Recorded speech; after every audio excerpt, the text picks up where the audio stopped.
It's now 7 o'clock, and in the absence of the mayor, I will start this meeting off. So we'll call to order at 7:01, 7:02. Clerk, can you please call the roll? Mayor Pro Tem Wilcoxon, Present. Mayor Brown, Councilmember Sweet, Present. Councilmember Tucson, Present.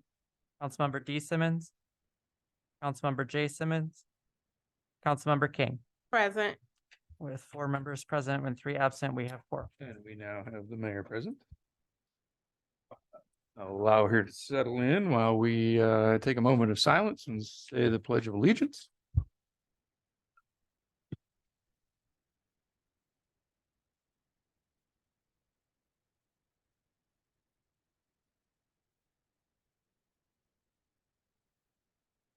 Pledge allegiance to the flag of the United States of America, to the republic for which it stands, one nation under God, indivisible, with liberty and justice for all. Thank you. Are you ready for agenda approval, or shall I continue? Sure. Either or question. Okay. Thank you. I would take a motion to excuse Councilmember J Simmons. So move. Support. All in favor? Aye. I would also entertain a motion to approve the agenda. Or any changes to that at this point? So moved. Support. Is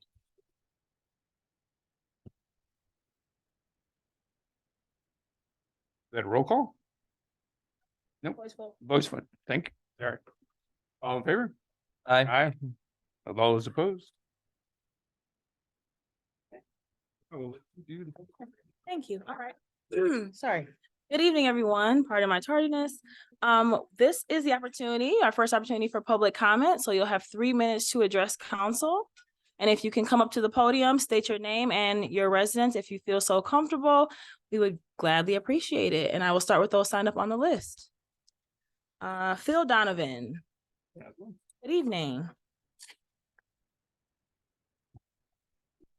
Hi, yes, I'm Phil Donovan. I'm one of the owners of World of Rocks at 32 North Huron, just down the street from here. We're now at 6 months of disruptive road construction, much of which was dug up and now redone. There was, for instance, a huge hole outside our business that sat abandoned for a whole month, and that's just one of many throughout downtown. We've even had buses fall into several of these abandoned holes over that time. The mismanagement of these projects is unacceptable. There is no reason our city and these agencies couldn't communicate to simultaneously and efficiently schedule these projects, or at least mitigate the damage to our local economy. After a summer of downtown businesses bleeding money, you now are removing 2 weekends only, where we have big events that usually draw people from all over to spend money in our city. We need you to allow cars to access these areas. World of Rocks sits just down the block on a one-way on South Huron and Michigan Ave. There will be no way whatsoever to reach us without walking from blocks away. There's also no way to reach our parking lots, and will be impossible for residential tenants to reach their lot behind our building. We must have a way to access our businesses and homes. This closure, an enormous detour, was announced on September 29th, just last Friday. It's hard to believe at this point that that timing wasn't intentional, and frankly, it is a little insulting to these businesses. We have had 3 iconic businesses announce their closure this week alone. How many more empty storefronts do you want in our city, and how many more disruptive projects are planned as we get closer to the holidays? If you truly stand with your city and downtown businesses, we insist that you allow traffic to reach our events and our businesses in the next few weeks. Thank you very much. Thank you. Next, we have Megan Feldenauer. Did I say that correctly? Good evening. Good evening. I am a brand new downtown business owner. I own Ipsy Art Supply. I am just down the block from World of Rocks. I am situated within Riverside Art Gallery, which means that we also will have no access to our parking lot, to the parking lot here on Huron, which includes in my space, Neighborhood Theater Group, which is running a 2-weekend long theater production that they've been planning for I don't know how long, and one of their weekends is going to be completely affected and will probably block some access for people who need handicap access, et cetera. So I'm really here. I didn't have any prepared statements, just to say that I'm in support of the other small business owners who are here to voice my frustration with communication regarding these improvements to our city, which I know need to happen. However, I feel like there can be more constructive and clear communication between both groups, so that we can all benefit. Thank you. Thank you. Jen Eastridge? Good evening. Hi, everyone. Hi, Mayor, City Council members, Interim City Manager. Jen Eastridge, I'm an Ypsilanti resident, and I am a business owner here downtown and a property owner here downtown. I'm also here to express concern over the devastation to the businesses by the construction that has been happening downtown for months. Having been right next to a building that has been under construction for the last 5 years since I actually started one of my businesses, this is no small thing. Last week, there was a large piece of equipment that was running for 3 hours unmanned, parked right in front of our shop, blocking a parking spot. And these types of things are not uncommon. I will say that I also sent an email. I have copies for everybody. You know, as I mentioned before, I've emailed the governor. 3 weeks ago, I emailed the mayor, the treasurer, and the interim city manager. All of those letters are here for you all to see, and to read if you like. It's asking that help. I did announce that I'm closing my storefront of Unicorn Feed and Supply. Our last storefront day will be Christmas Eve of this year. We'll be moving online entirely. This breaks my heart. We're taking it online entirely. I am keeping my other shop open for now in the gallery at Stone and Spoon. This is devastating to lose businesses like mine, but also like Go and so many others who have been completely crushed. And I specifically have asked that the mayor ask to propose a resolution for the city council asking to waive penalties and interest until February 28th of 24 on business owners / property owners who have been directly affected by the construction downtown. If we waive the penalties and fees and the interest, at least it will get us through the holiday to try to make money. God willing, we're not having more weekends and more weekends of the roads blocked off, because this is holiday season, people. This is what we live on. And so many of our employees who it matters. This all matters. Don't you see what's happening? And I know that we can keep pointing fingers. This is MDOT. This is Yucca. This is the city. This is the DDA. Luckily, DDA did accept applications for some financial relief to businesses affected. And of course, we all jumped on it and applied, but it's not enough. I know you all. You know me. I have put everything into these businesses. And this is how I make a living. Please help us do that, because we're losing our town. Thank you. Danny Murphy?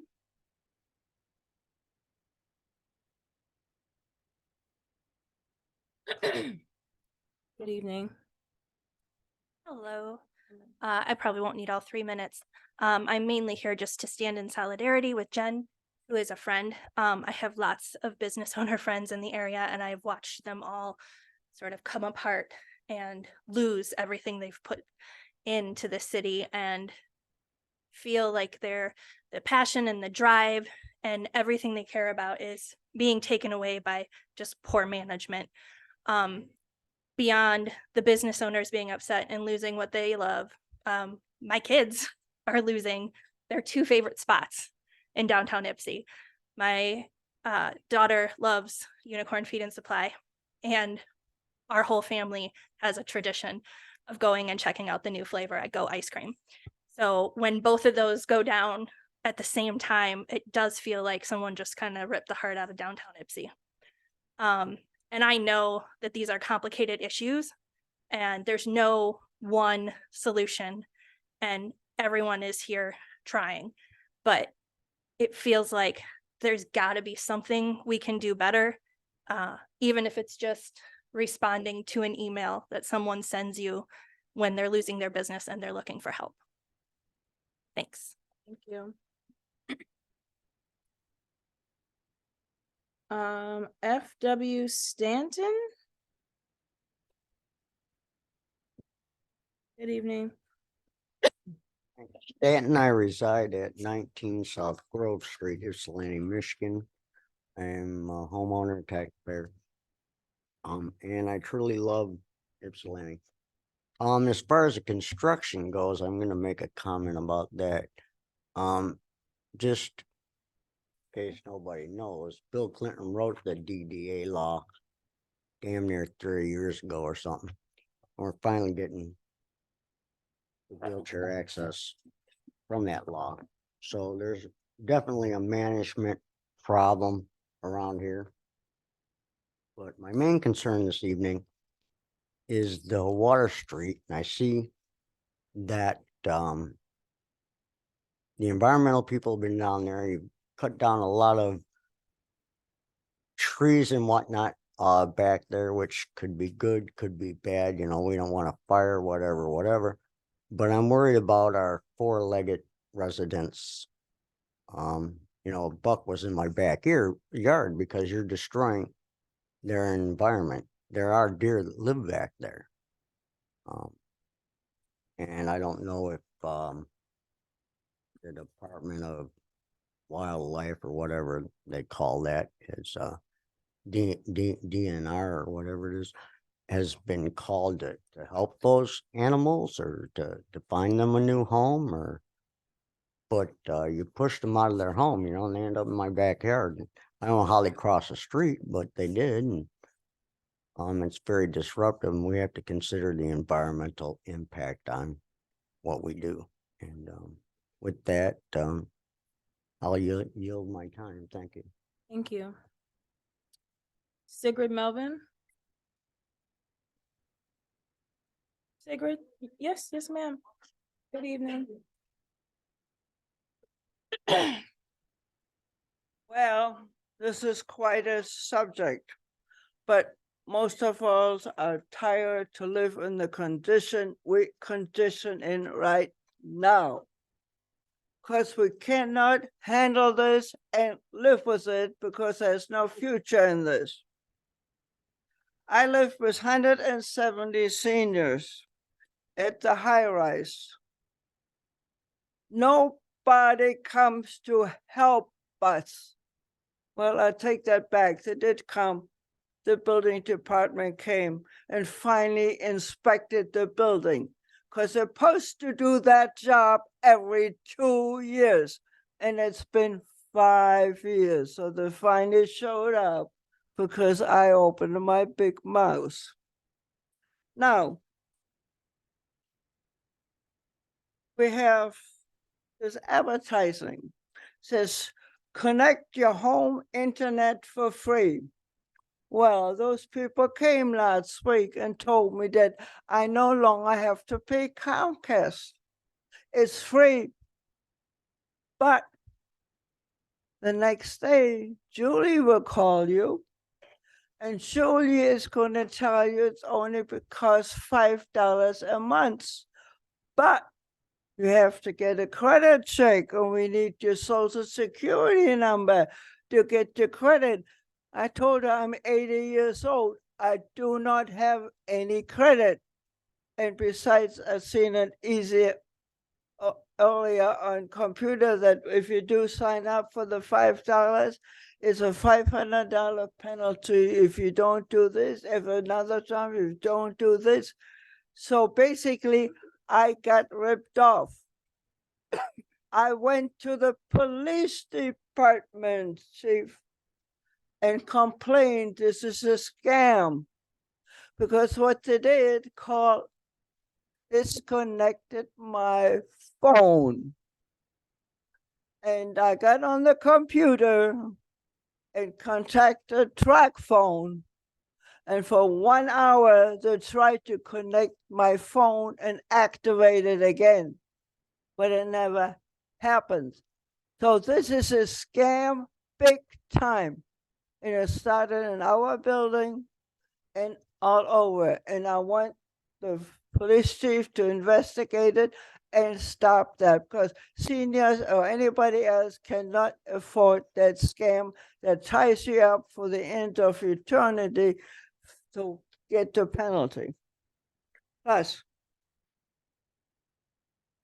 okay, the other deal is,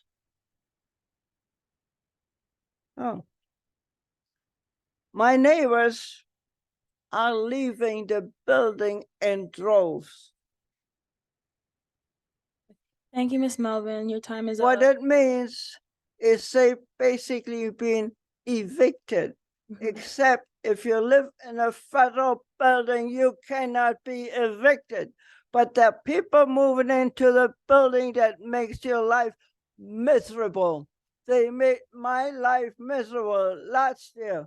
My blood pressure was up to 230, I'm and sorry, they're Ms. Melvin. still doing it. Matter of fact, this week, 4 of my neighbors are moving out. Thank you, Ms. Melvin. And Your time is up. nobody cares to come to investigate it. I'm sorry. This is a company called United Tenant Council of Council. You can look it up on the computer and see how they move into federal buildings in each state Okay, and make Ms. the Melvin. life of the people there miserable, including the one that live in downtown Detroit.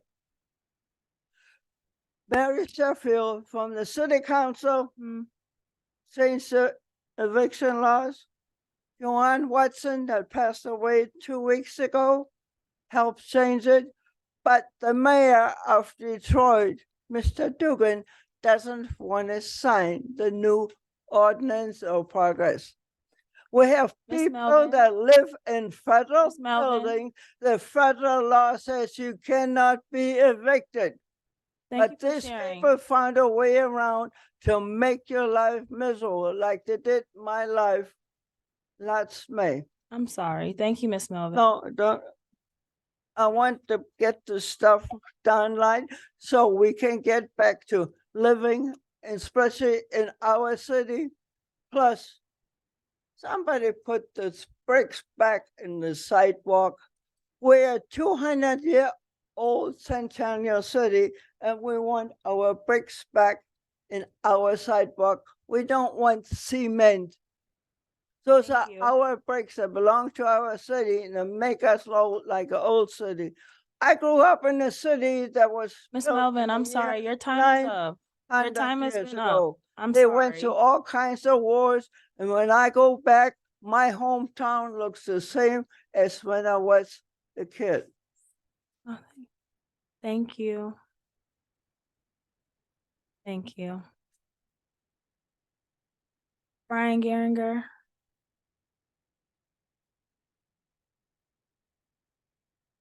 Good evening. Do we know this is recording? Yeah. Is it? Okay, great. Thank you. Hi, everyone. Brian Geringer, gerrymander part of Ward 1, chair of Ypsilanti Board of Ethics. Real quick before I get into my comment, I do want to shout out the thing about the Water Street trees. I actually have that written here. Water Street trees. What is going on? Where did all those trees go? Water Street used to have a bunch of trees in it, and they're all gone. What happened? Have you seen this? Okay. That's concerning. Anyway, chair of the Board of Ethics of Ypsilanti, which is currently understaffed to the point of not being able to meet, which is a violation of the city charter. So you all need to get on that. And I wanted to apologize for my comments two meetings ago, a little intense. But yeah, I did want to mention, I always, bring this up that like, Mayor, you made the comment about 300 affordable units coming online in Ipsy. I do want to shout out Ready for that. A lot of people put a lot of hard work into that, and I think only one person on council is one of them. It's Des. So I am worried about this sort of like continuation of what I consider like Bashert era lack of appreciation for community willingness to volunteer countless hours to better the community. That's a thing I'm just going to keep pointing out forever. Speaking of which, there was a housing affordability and accessibility subcommittee that formed in, I believe, 2017 or 2018, worked so hard, so long on coming up with solutions for the housing crisis in Ypsilanti and beyond. One of those solutions was to build a homeless shelter. That was in 2019. You all decided not to put that in the master plan. Instead, we're adding money to police. Recently, Reuters came out with an article saying that I have the title here. It's police are not primarily crime fighters, according to the data. They are instead profiling and targeting poor, Black, brown people of color. That is the primary job of the police. Yet you added $250K a year to the cops in 2021. That would have been enough to buy 10 South Prospect 1 year and then staff it ongoing. We just found out that Sheriff Jerry Clayton is hoarding $6 million of community money. So this is pretty much completely ridiculous behavior on the part of the city. And it just underlies the sort of like upside down priorities of the city. So thank you. Thank you.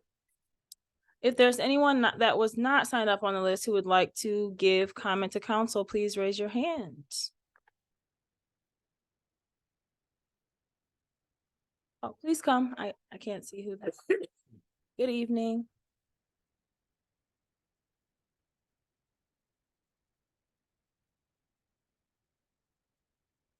Hi there. Good evening. The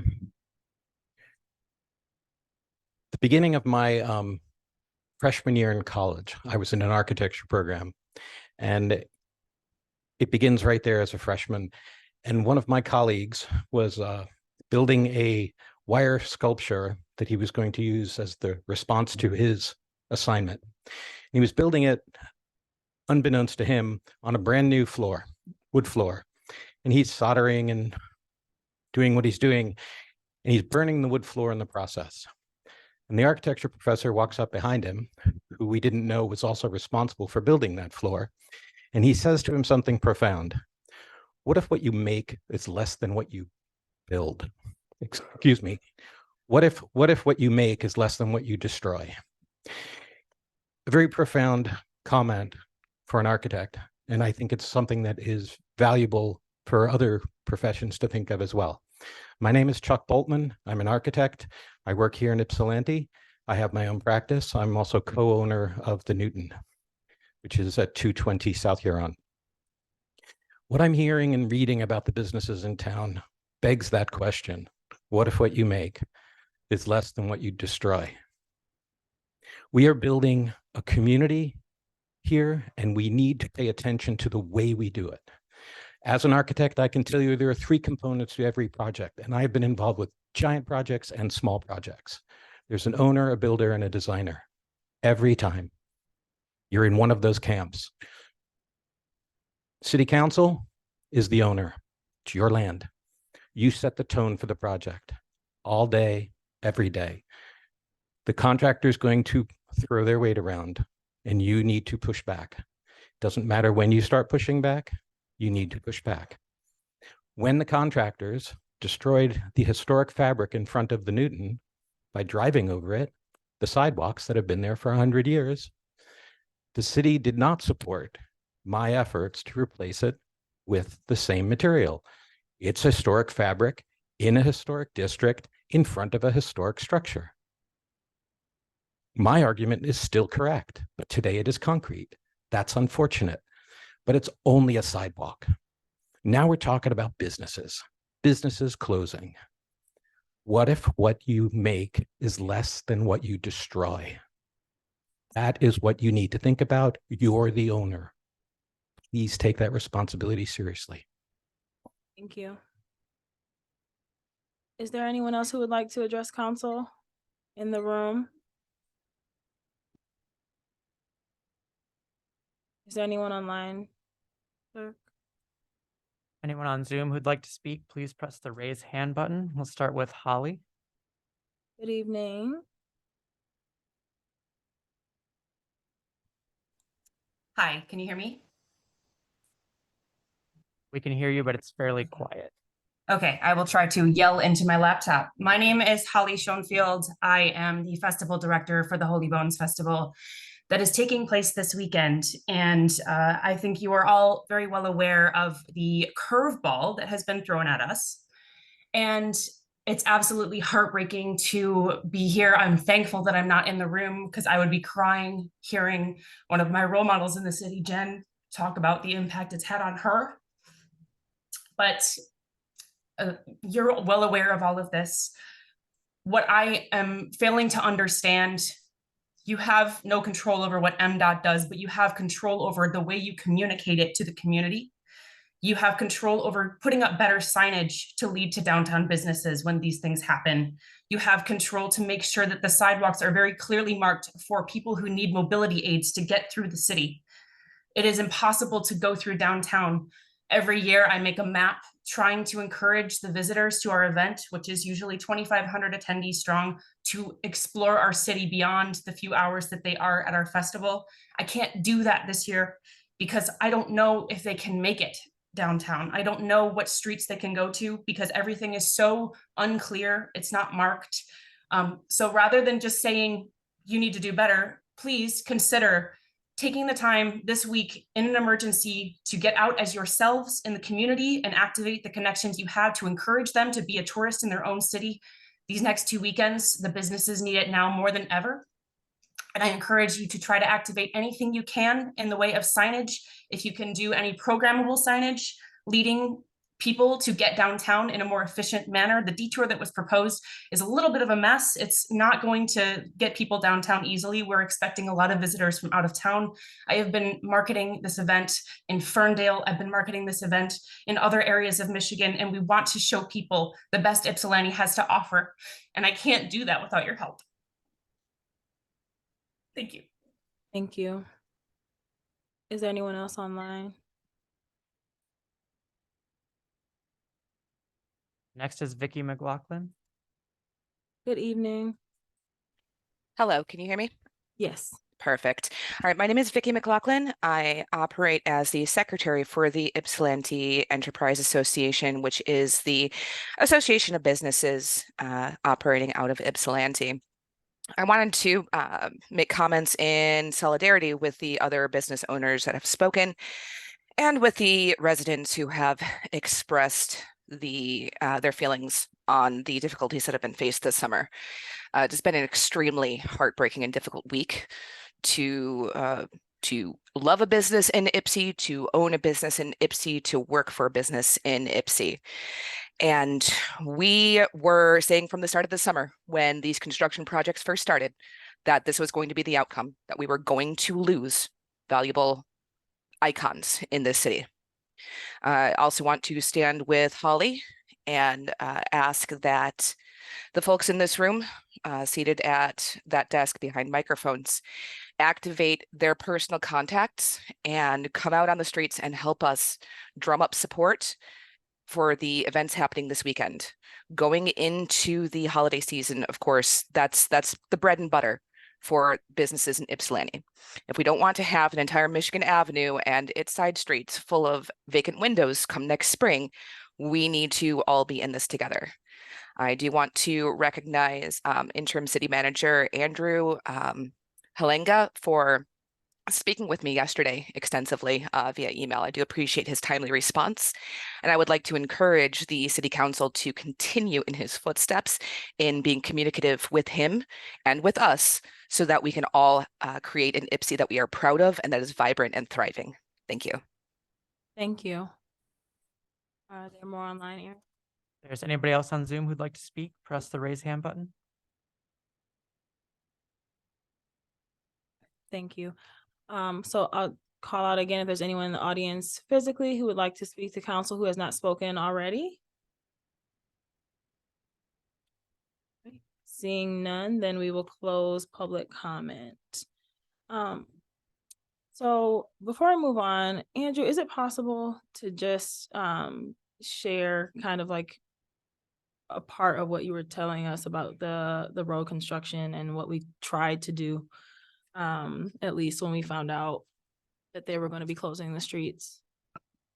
Yes, so Thank you. we, the city, found out on September 25th. Staff did reach out to MDOT to try to delay this construction. We asked a month ago to have it on a Monday and Tuesday rather than the weekend, but that was denied by MDOT. Staff has done everything it can to actually not disrupt this this festival or and this event, but unfortunately, MDOT was more concerned with the through traffic during the business week rather than the businesses that would have been affected. Thanks, Andrew. And so I did see in the emails, there were some requests for different types of signage to support. And I know that our city manager and staff are working to try to accommodate those requests and make sure that signage is clear over the weekend. And, you know, we can talk offline more about, you know, concerns or ideas that folks have for the future, because I know that there are a lot of people who are deeply impacted by everything that's happened this summer, and this weekend is not different and adds more insult to injury. And so I do apologize and wish that we could have done more, you know, to change the scheduling or how they MDOT plans to execute this plan. But I do agree that communicating better about it as soon as we know it and far and wide is an important task and something that we are committed to doing. Is there anyone else on council who maybe had response to public comment before we move into our presentation? And then Councilmember Simmons. Yeah, thank you. And some of these questions, I did have some questions just in terms of, you know, because I think that it's more than just this most recent situation. It's just kind of more like, it's like the haystack is like toppling over. And one of the things that I know I was wanting clarity on is just the overlay of all the different projects and what is our current process and practices with these different groups and kind of how far in advance. So I know that some projects kind of get set up, you know, it sometimes 6 years. I know city's been trying to get some work done on Michigan Ave for years, as an example. I also know I was talked to some business owners that have been just watching this over the summer and saying like they could just tell that they're just kind of doing whatever they want, like at their own time, at their own pace, not really feeling the need to move quickly. And so that's something, I mean, like, I don't know that I have a really good understanding of what that looks like, and recognizing, you know, the different, you know, who has ownership of the different streets and things of that sort. So I know that's something in general that I'd like to just have more understanding about, because I know that we have other projects, you know, still ongoing in the city outside of downtown. And we have some other big projects that will be upcoming in the future that will also disrupt, you know, once we get to the Cross Street Bridge, for example. That's going to be a big disruption to another city center also in Ward 3. So anyway, so just want to like kind of try to get a sense of some of that. So maybe if we could, you know, have a specific presentation or something just about how these things are timelined. I also understand, you know, working on a project on my own house around construction industry, that it is extremely, I mean, like, could go months without them calling you back. It's not returning to finish. And then, you know, and that's kind of where the industry is too. So I don't know how, if some of those things came to bear in terms of thinking about how things are going as well. But I do think that that is something important to address. And then the other thing I just wanted to bring up too, just from comments, I know some folks were asking about Water Street, and I did have some questions about that. I know I met with a resident, Avery, who has been doing some research of that space and has real concerns about the contamination of that space and signage as well. So I think that there's a big signage issue. And also named even the workers there not being properly clothed. And so, you know, some questions about kind of oversight from the city about the safety in that space. And so, so I think that's another thing of just like, what is the signage for telling people about the contamination, including around the trail, and trying to get a sense of how we can keep people safe in that space, which also included people who are setting up tents in that space. And I know this is something that I brought up before in terms of trying to identify a safer place where people can camp, so that they're not relegated to the contaminated land in the city. Thank you. Thank you. Are there other council members who had response to public comment? Okay, seeing none, thank you.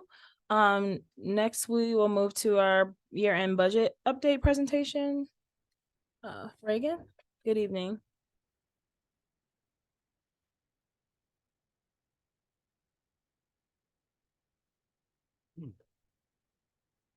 Hi, Reagan. Good evening, Mayor and Council. So this presentation will be an annual update for our fiscal year ended 22-23 financials. So the contents of this presentation will be the general fund comparison of the budget versus our actual revenue and expenditures. Our actual revenue and expenditures are still under audit, so there might be some changes on these numbers. We're also going to look into the major variances. We'll look into the projected general fund balance after the fiscal year. We're also going to look at the deferred capital expenditure. So capital is the capital that were on process or not started, which will be moving in the current fiscal year. And then we can go to questions and comments, recommendations from council.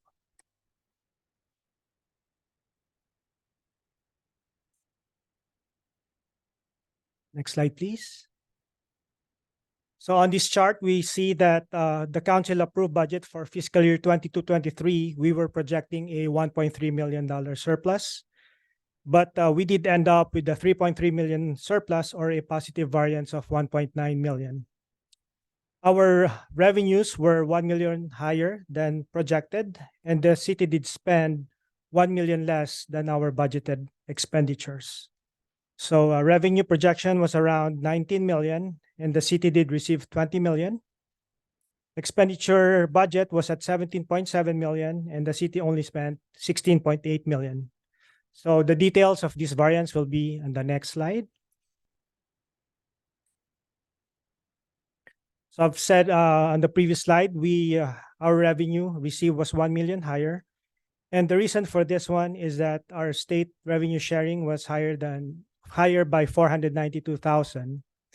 And this is due to a one-time appropriation by the state. And we did project lower than we actually received. Also, our licenses and permits was 264,000 higher, which was because of the 100,000 from building permits, which was from the Clark property.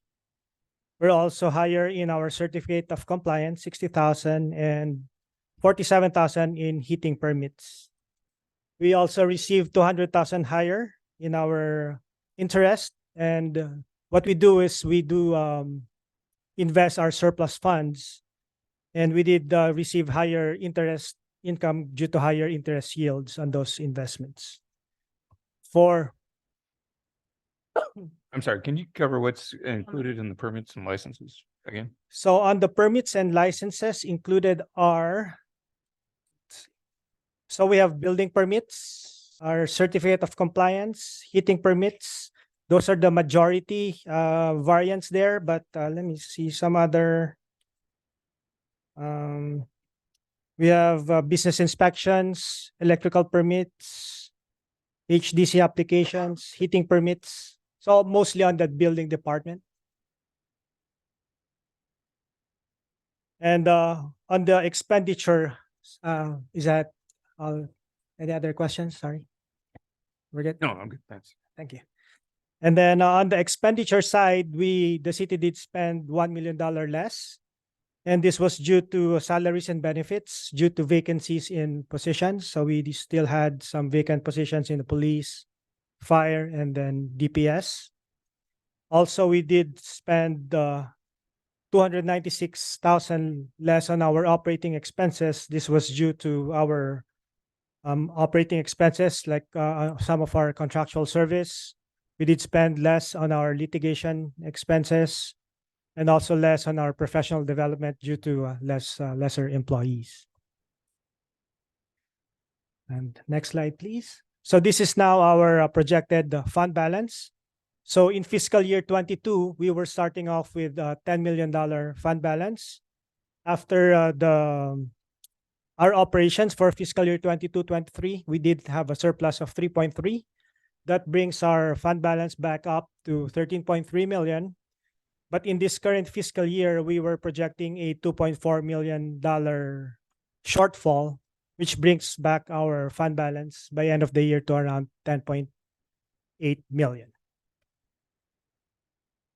Which is still a bit higher than what GFOA recommends, which is around, which is 3 to 6 months of our operating expenses, or around 4 million to around $8 million for us.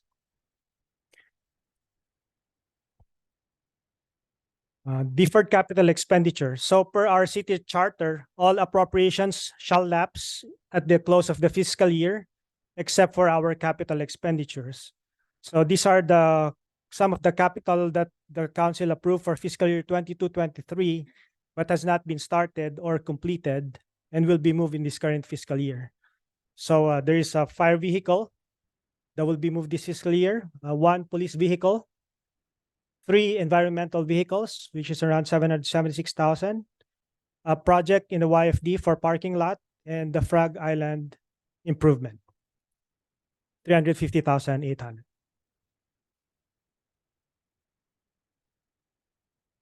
And that ends my report. So if you have any questions, recommendations, I believe we plan on doing this regular budget updates per interim city manager. So if you have any things that you want to see in the future reports or anything that you want us removed, just let us know. Thank you, Reagan. Are there questions for Mr. Basabica?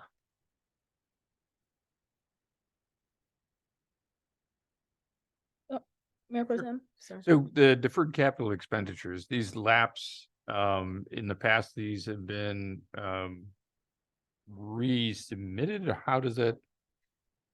So if a capital has not been started, what we do is we just move it to the next fiscal year.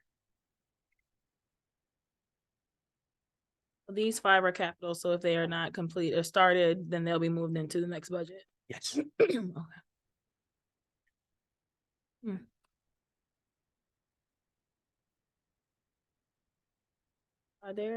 Are there I'm sorry, are there expenditures right now that were not capital improvements that have not been completed?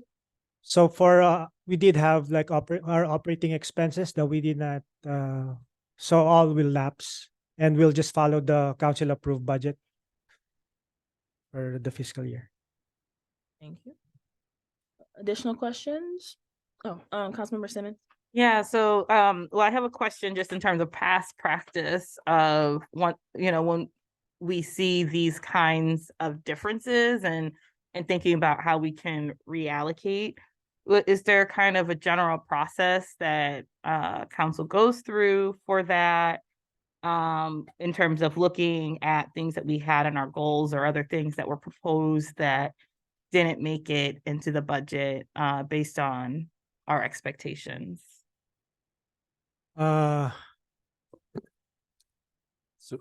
city council has the authority to amend the budget at any time throughout the year. So if there are other projects council would like to do, the budget can be amended. Okay.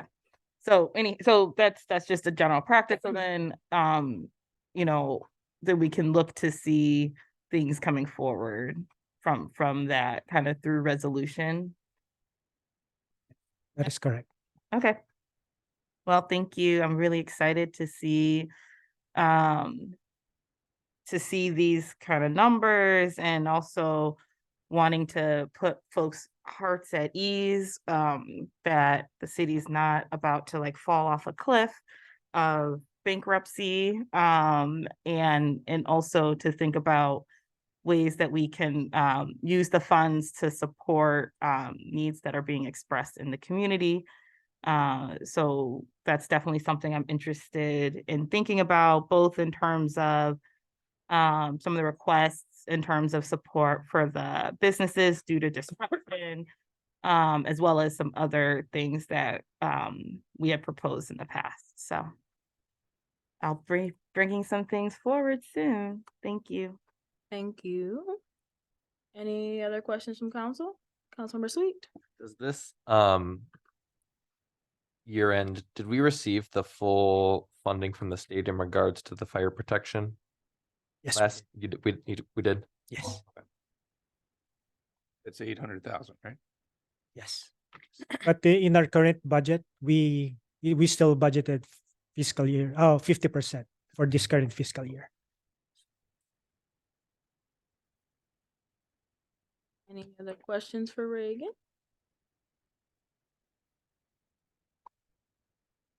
Okay, thank you. Thank you, Mayor, Council.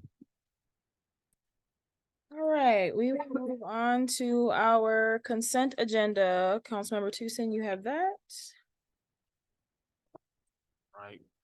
Resolution number 2023-187 resolved by the council of the city of Ypsilanti. The following items be approved. Resolution number 2023-188 approving the minutes of the September 19th, 2023 city council meeting, and resolution number 2023-189 approving placing purple ribbons around city trees for Domestic Violence Awareness Month, and I so move. It's been moved and supported. Please call the roll. Councilmember Sweet, Yes. Councilmember Tucson, Yes. Councilmember D Simmons, Yes. Councilmember King, Yes. Mayor Pro Tem Wilcoxen, Yes. Mayor Brown, Yes. 6 yes, the motion carried. Thank you. Councilmember Sweet, you have our one and only ordinance tonight.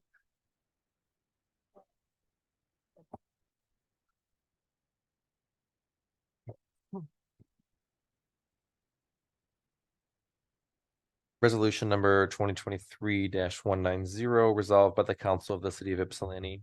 Whereas the city of Ypsilanti recognizes that Troy Street services a single-family residential area, and whereas the city of Ypsilanti recognizes that this action creates no undue burden to traffic, and whereas the city of Ypsilanti recognizes that vacating Troy Street is necessary to prevent traffic from traveling through the neighborhood to destinations outside the neighborhood or other safety factors such as speed of traffic, frequency of use, the size and condition of the street or alley. And whereas this resolution to vacate Troy Street adheres to Article 3, Development Procedures and Administration, Division 2, Permits, Subdivision 3, Temporary Use Permits, Section 122-335 requirements.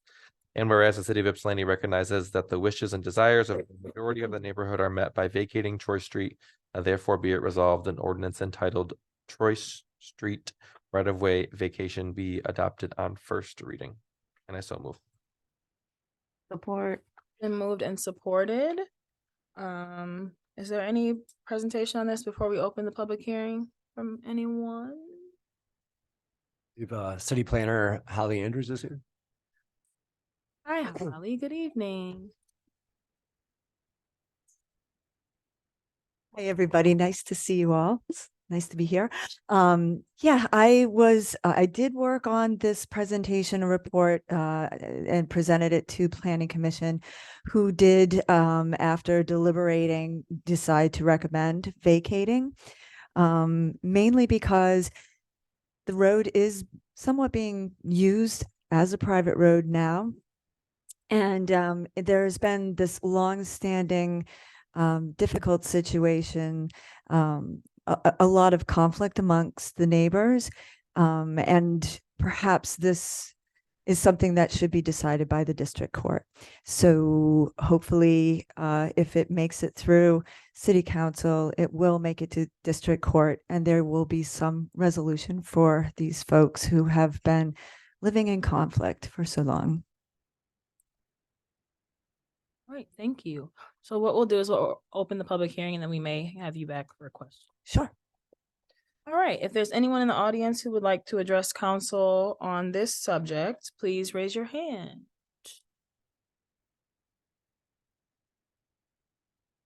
Is there anyone on Zoom?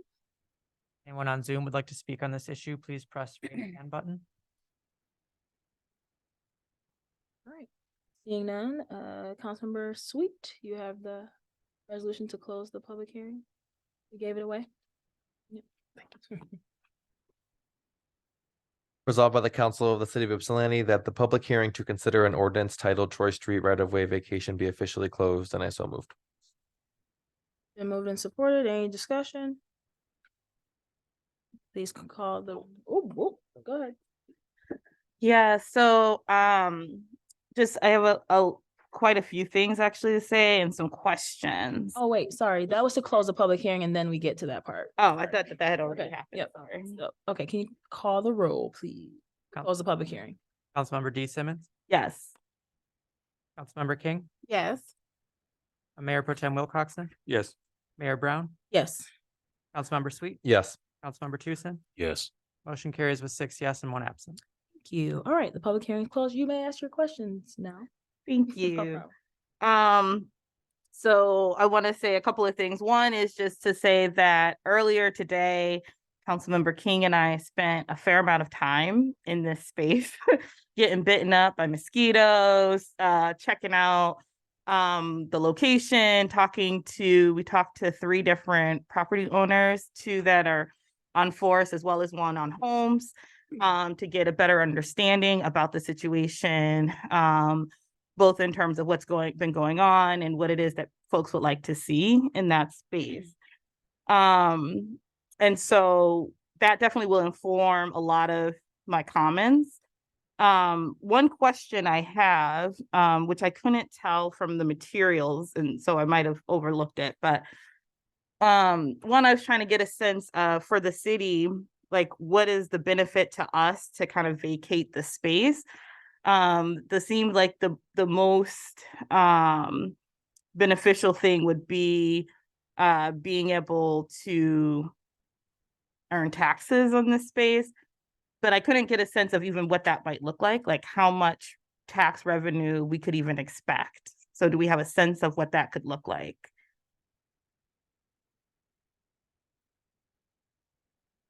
Hi, Holly. I can't speak to the tax question, but I can speak to the benefit to the city. This is an undeveloped street. It's been treated as a private road for a long time. And it actually serves as a place for the public to enter into these properties out of sight. They have the public right of way, so it's reported that there is a lot of activity back there that's not wanted. And so I think in terms of the benefit to the city, perhaps there is I don't know, I never even really myself touched the question about taxes. It was more a question of really deciding some good boundaries that everybody can settle into.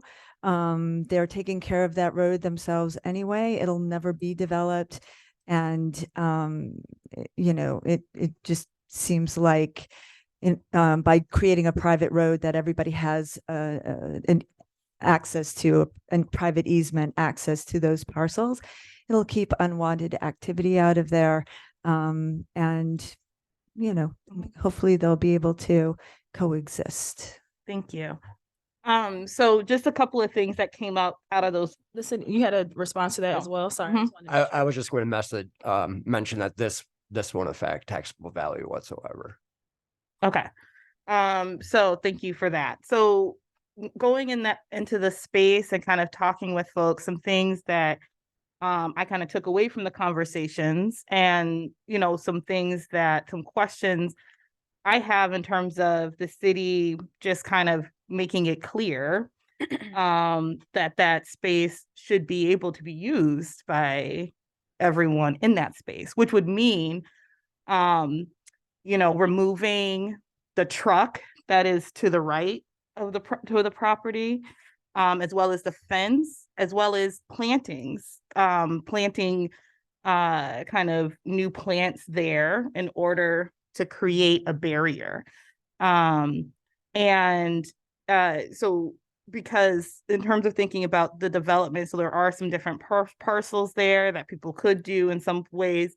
I know the person who has the property where they own both some property in the township as well as in the city, that if they ever wanted to split those or to sell those off, and for some reason they would need to have space going into that area to be able to have entrance and right of way. It sounds like one of the folks, they want to mow over there, but that they get they kind of aren't able to just do that. And so, but that shouldn't be the case. And so one of the things that feel really clear to me is that the city could say, hey, move your stuff over. You have more than enough space over here. That way people would be able to mow there and feel like they can be in the space like anybody else. I might bring my daughter over there just to go run around in the dirt, just so you know.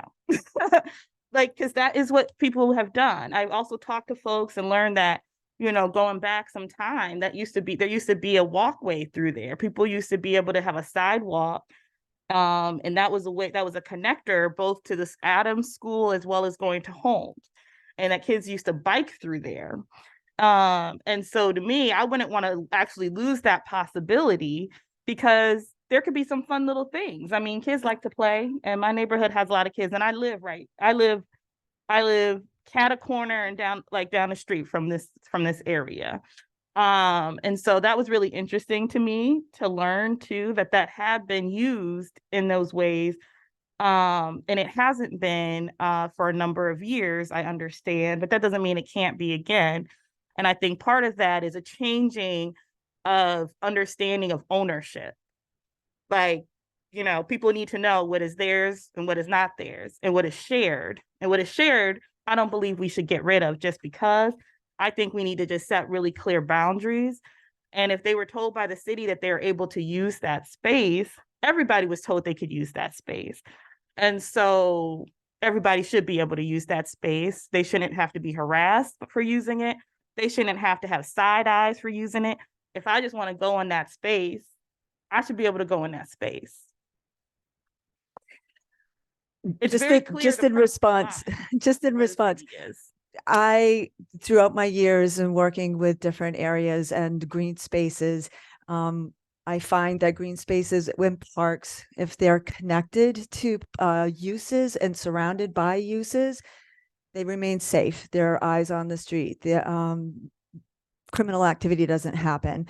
Unfortunately, even though, yes, what used to be a connector, it has been platted as a cul-de-sac. It's a dead end, and it does not have uses around it to make it safe. And ultimately, that is why we see what is happening now. I think we're not saying that, you can't develop that subdivision back there. It will still be a private road. It just won't allow the public to be able to go back there where there are no lights and no uses to keep it safe. So that is the difference. I understand. I am for green spaces and parks, but they should be safe. They should be areas where people can be safe, and they have uses and they have connection and foot traffic. And that just isn't an area where that would have it. It's undeveloped, and it will remain undeveloped as a street. It will never go through. It is a cul-de-sac. It's a dead end. So where it ends is hidden, out of sight, without uses around to monitor. I will say that, for instance, I have somebody down the street from me that dirt bikes in Prospect Park, up and down Prospect Park. And instead, this area, which again that's one of the ways that people have used it, is for dirt biking. I would be like, hey, you go over there, because that's better than doing it in Prospect Park where the kids are running around playing, which is what we have to deal with now. And they just dig up the grass right in there. I'd rather them go where in a place that is made for that and is better used for even dirt bike riding, and is more safe in that way. I just naming that, the idea of kind of moving this to the courts and going through a process of splitting up the spaces in certain ways. And then, that feels like it's more complicated than just telling people, move your stuff from this line over here. And I just want to say too, lastly, that some of these pictures, as looking through it, there were some things that are in those pictures that are already on the property, on some property that's not the city property. So some of the things that are on here are actually not even on the city property. And so that's another thing just for us to be clear about. And the last thing I'll say specifically is that one of the things that came forward is a concern about dumping, like trash dumping and things of that sort. And so from our exploration, and we went pretty back. I mean, I will say, Michelle, she was like, let's keep going. We went from the home side, we're going back. I was feeling like a little Nancy Drew. And, we're trying to see, and a lot of things are overgrown. But what I would say too, is that if there is dumping, we should investigate. So what is that process for how we would discover if there's things that are there that need to be removed? I know that was one of the things, but that should happen regardless. And people shouldn't be dumping their trash, in the woods. So I don't know who would do that or how we would have that happen, but that would be something that I think we should move on regardless of making sure that there isn't anything dumped back there that shouldn't be.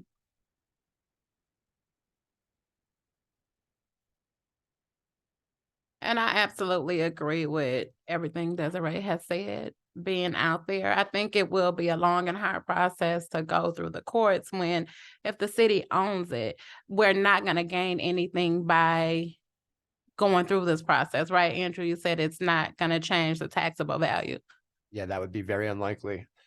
The only thing that the city would gain from this is no longer having to monitor that area, and it would become the issue of the adjacent property owners. So yeah, I just want people to stop calling us on it. Just move your stuff. I'm talking to y'all. I met you, I talk with you. Move your stuff so we don't have to keep getting calls. We don't want to be harassed about it, but we also don't have to go through process if people actually just talk to each other. I don't like having to come in with rules and policies and laws to deal with conflict that people can deal with on their own. I don't believe that that's the job that we have. We have so much to deal with. I don't want to have to deal with personal vendettas, back and forth. I'm hearing he say, she, all of it could be true. Everybody's perspective is true in that moment. But at the same time, there's some things that are reasonable. And and I can see it being in that space, what is reasonable. Okay. I don't need to have, like I said, we spent hours. I need to be napping, but I was out there because we were trying to do our due diligence to understand what was happening. So we talked to folks for a long time, sought out people to talk to. And it seems like there's some reasonable things that can happen that could have happened 10, 15 years ago. And I'm hearing about 20 years, 30. I mean, I love the history. I love the history lessons of this space. But, we can just quash it and let it and move forward. So I just want to say. I have a question about this to either Holly or the city manager. Is this similar to when we with the alleys, like when we gave the alleys the right of way? Essentially, that's correct. It's an alley vacation. I think this one's a little bit more complicated as to how that property would be divided. That's why it would be sent to the courts for the courts to determine the proper ownership. Okay. My follow-up to Mr. Barr. Okay. So if this passes successfully and we say yes, we're gonna vacate this street. And then the applicant moves on to the courts. What happens if the courts do not give the full vacation or divvy it up? What if they say we're not dealing with this? I defer to Mr. Barr about that, but I believe that the very purpose of the court would be to do that. So that would be the reason they were going, is to do that part. Okay. Good evening, Council. Good evening. The history of this is that many years ago, there was a plat. Someone went in and got a plat approved by the county and so on, or green subdivision, I think it is. It was platted into a number of different parcels. And the plat included a road, Troy Road, that goes down the middle of the area. There are parcels on either side of the road. The road is a city road. It's 50 feet wide. It's never been developed. It's grass and dirt and so on. Over the years, from my experience, there have been a number of neighborhood disputes in the area between the neighbors about parking and fences and a lot of different ideas. The law in regard to vacating a public street is that if it's in a platted area, as this is, if a majority of the homeowners come and file a petition with the city can consider whether or not to vacate the property. There's two ways that the city can handle this. One is to close it, the vehicle traffic, which happens sometimes with alleys, or they can vacate the property, which means they give it back and the city loses its ownership. If the city does that, generally what happens is the property is divided into two under down the middle, and the parties on that front on those halves of the parcel get the ownership of it. And so from what I can understand, if this is vacated, 25 feet will go to the people on the one side and 25 feet will go to the people on the other side. The law also says that once the petition is filed with the city, if the city council votes to vacate the property, then the matter goes up to court for a final adjudication. The reason I want to speak on this evening is that at 4:45 this afternoon, my office got an email from the attorney from one of the owners that did not sign the petition that claims that they're filing a lawsuit on the matter. The law in regard to city ownership has changed in the past few years. For a long time, it was thought that there was no adverse possession on city property. Adverse possession is a situation where if somebody uses property for a long time, they can get ownership of it. There was a case that the court allowed that to happen some years ago, but the legislature then changed the law and made it very clear that there is no adverse possession or city property. You can't use it and then claim that you own it. And the law also said that there's no easement by prescription, and that means going over it a lot of times gives you a right. Does not run against the city. That's my feel. Any Thank you, Mr. questions? Farr. Thank you. Thank So what you. you're saying is that even if folks are using it, you can't claim ownership just because it's being used or it's being occupied. Okay. Thank you. Now, the lawsuit is filed. I haven't had a chance to look at it, but because of that law that I just mentioned, I think we'd have a defensible right if council decided to go ahead and vacate the property as a planning commission. Well, I can wait, you can go. So that last part, so if we vacate the land, then it seems to me with the way the law is written in terms of the adverse possession, there's not any footing for that lawsuit either way. Well, that I haven't studied the law, and I believe that the suit is not predicated on adverse possession. It's predicated on equitable principles, and equitable principles essentially means what's fair. I predict that the city has a defensible case, but you don't know what's going to happen in the court. But if the city does vacate the property, it's going to go into court anyway. Got it. Another question I have, so as you described, there's 25 here, there's 25 here. So one to that one property, oh my goodness, yeah, so that's yeah. So there's like on one side, there's two different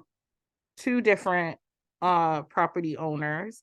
So then do they just split? So they get the 25 and they just get one half of it down here and the other half up here. They would get the 25 feet or half of the width that fronts on their property, The length of their property. the length of the. So it would just split, yeah, because there's two different properties that are on one side. The length of their property, they would get that, and Mhm. yeah, the neighbor would get.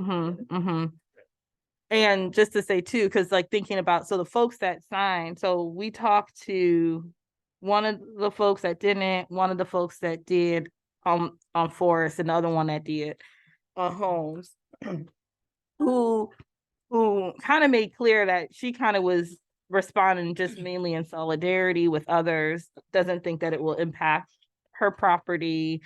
We did talk about in the future, for instance, if she wanted to develop some land, because she kind of comes up on the back end, you know, whether she would need access from that space. And she was like, in general, that they probably would be fine because they could have access from Twin Towers. But, you know, it was also like, who knows exactly what things would look like in the future space.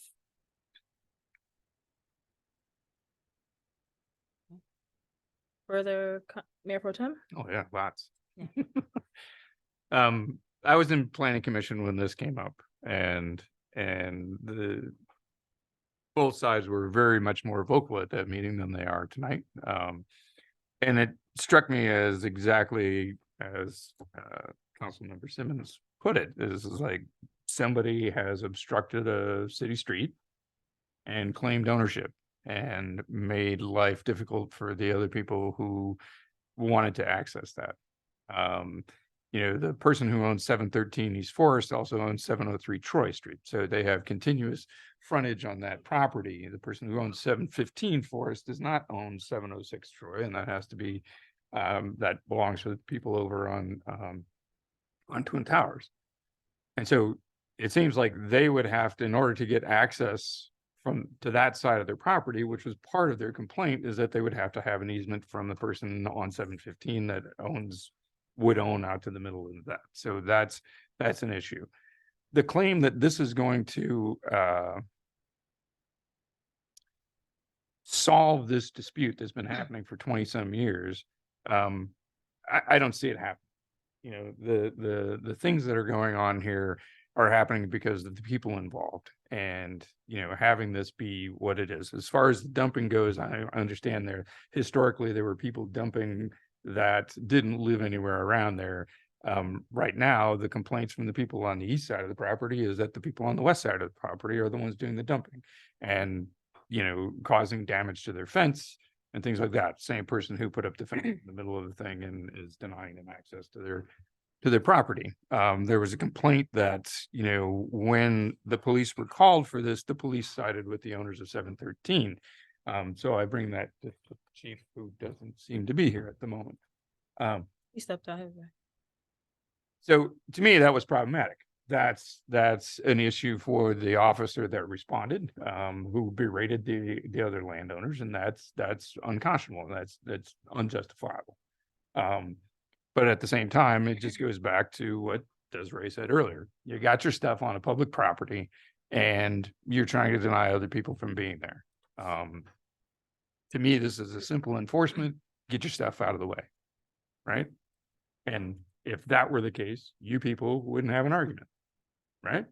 But in your experience over the years, that hasn't been reinforced and hasn't been enforced. So I sat and listened to this as a squabble that it is over public property and trying to deny each other access because of that. And I think there's a very simple answer, you know, that this needs to go away, and whatever barricade is there. Now, does that open this street up to the same kinds of problems that people were complaining about before? Obviously, you put up a fence to keep people out, but you also kept out people who thought they should have access. And it's a public roadway; it should have access by anybody who wants to go back there. That's a problem for the city in terms of policing that and enforcing the anti-dumping and things like that. So, you know, there's a simple answer of just move the thing. That then creates another problem. So the question is, does this really solve the problem that it creates for the city in terms of policing this and keeping it from dumping. The claim that this will never be developed, I don't know how anybody can predict the future on that. You know, the people that own these properties, you know, don't want to point out, but you know, there's a limited lifetime, right? And whoever buys that property may have other ideas about that. And so saying that this will never be developed is, you know, yeah, if we vacate this, it probably wouldn't. But the fact that that's a precondition for doing this, I don't think is true.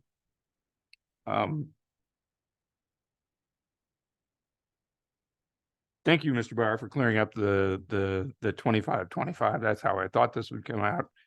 With that, then 25 feet seems to be enough area for people to get back and do what they need to do without obstruction from people from the other side. I just saw this as a simple thing of enforcing that, and people can get back there to do what they need to do. And I don't agree that this is never going to be developed. You know, if it was developed, then there would have to be right away for utilities. But what does that mean if this is a private road? I mean, if there's 25 feet, is that, I mean, if this gets developed, then what does that mean in terms of the road that goes back to it? Is that within the 25 feet? If 706 Troy is developed, does that mean that the access is the 25 feet on the east side of the road? Likewise for the other side. And then even the property that is on the township, and they have property right over there, like around that 706.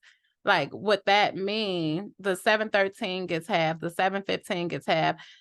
And are they going to be allowed even to go back there? You know, that's my question. And out of all the time that we were there, I really didn't hear anything about criminal activity or anything going on back there. So, Chief, while you were gone, Yeah, a lot of things. part of the history of this place is that officers that were called to the scene sided with one side of this argument, and were then berating the people who had called them in the first place. And so to me, this seems like a simple enforcement issue, but in the past, it hasn't been quite so simple because there was a bias in the officer that responded. So I'm looking at this and going, people need to vacate the space because it's a private, or because it's a public roadway.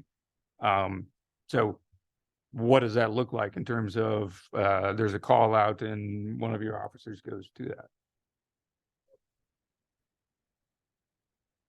Thank you.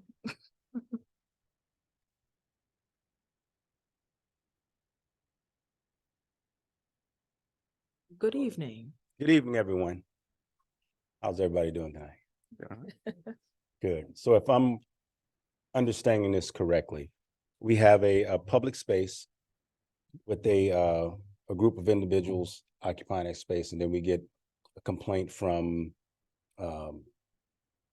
John Q. Citizen about having access, and then that's the totality of the quote unquote call for service. And you're saying, what does our response look like? Mm-hmm. Well, what should occur is, of course, we respond to the call and then ascertain, you know, the nature of, you know, and interest of all of the parties involved. If we have a public space, everyone has quote unquote a right, you know, to the public space, to the extent that it doesn't impede or stop, you know, the normal flow of people from, you know, traversing or utilizing the space. So in other words, with public space, you can't monopolize the space so that it's not accessible to the rest of the community. So officers should take the opportunity to ascertain and determine what exactly, if any, violation that we have, and then proceed, you know, accordingly. So I don't know what has occurred here in the just recent past. What's if you can provide me just a little bit, then I can go a little bit further. Sure. So we have a 50-foot public roadway here in which one of the adjacent landowners has built and made various changes to the roadway in terms of a fence and plantings and dozing material into it. And then when the people on the other side of that roadway called the police sided with the person who had blocked it off. And this is a story I got in the planning commission meeting, was that then the people who called the police were berated by the officer.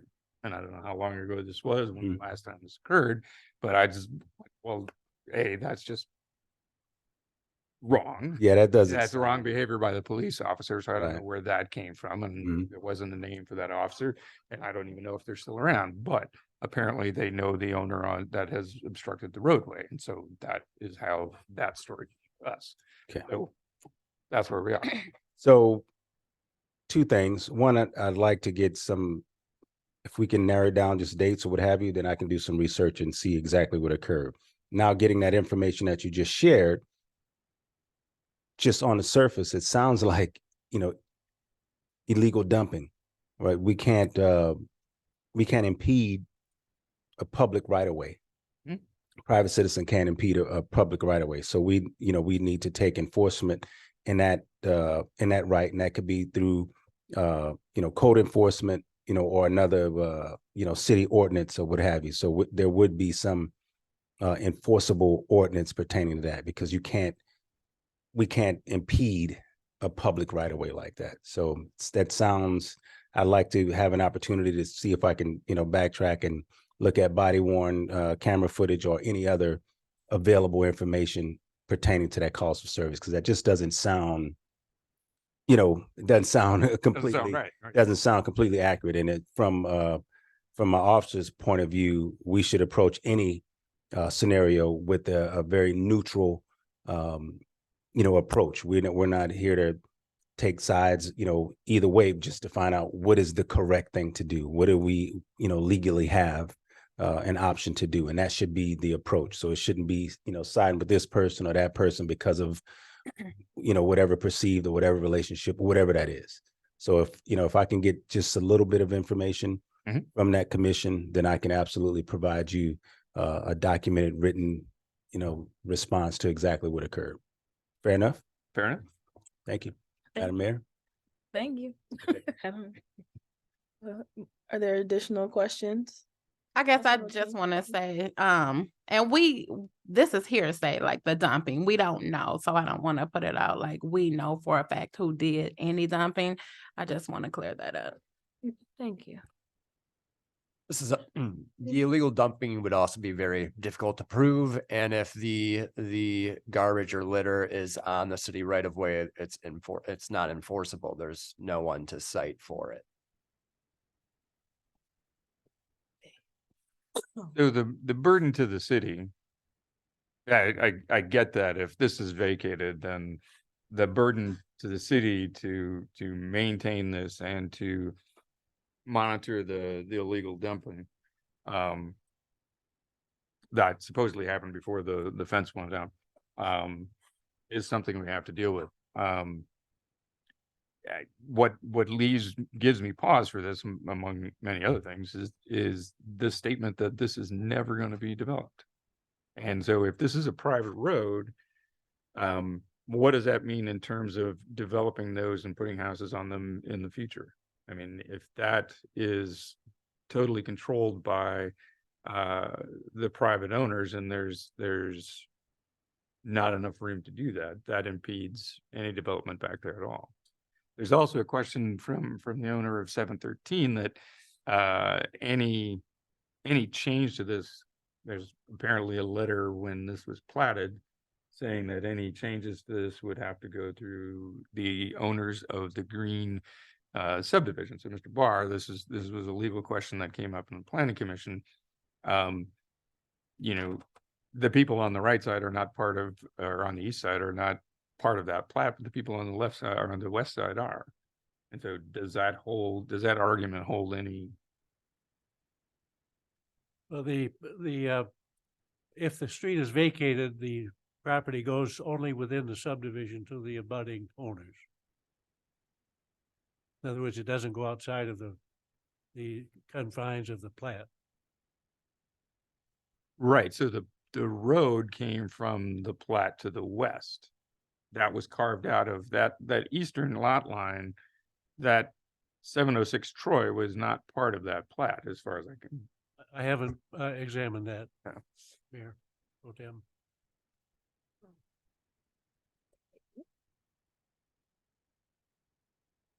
Further questions or conversation about this? I'd like to move that we table this. Because there are questions about policing this and what this means to the city if we retain it. And I can appreciate that, you know, staff see a benefit to having this be vacated and let them take it up to court. And that's what the planning commission said.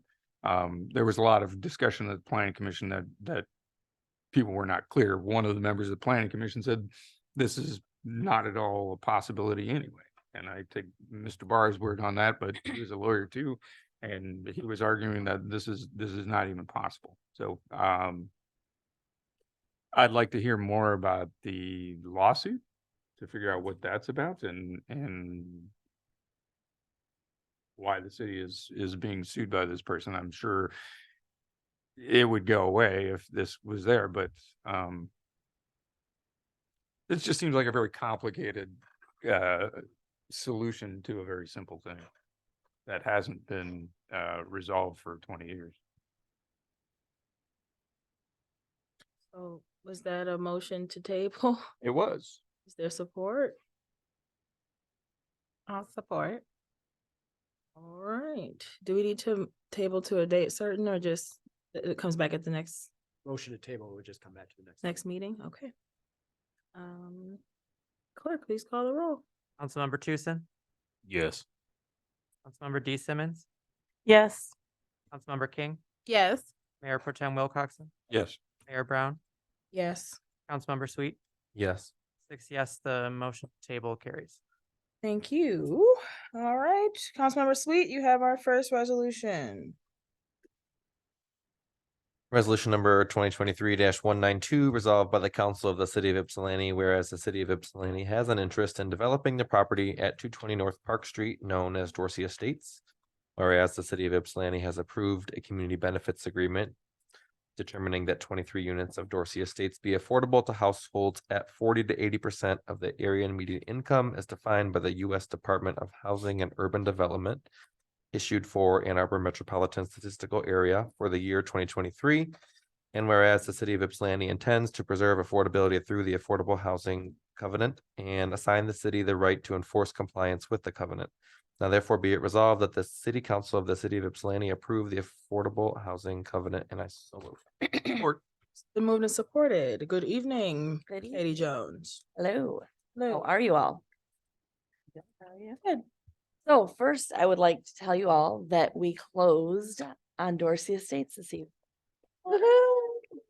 That is our good news for the evening. To start out with, do you have any questions about the Affordable Housing Covenant? Questions from council? One thing I just, I am trying to refer to an email, one of the residents sent and just wanted to have clarification. I think from looking at the materials, it seemed like all of the units that are part of this development were described in here through the was it 40, Dorsey 60, Estates one. 80? Yes. The different kind of like AMI structures and everything like that. And so I think just the one clarification was that that this affordable housing covenant covers all of the properties that are going to be within this development. That there's not some that aren't a part of it. Right. Okay. So I just wanted to make that clarification. So thank you. It's also helpful to kind of see the numbers kind of specifically pulled out, so. Yes. Yeah, yep, the affordable, so Dorsey Estates one is the affordable housing units, and that refers to all the affordable units which are in Dorsey Estates one.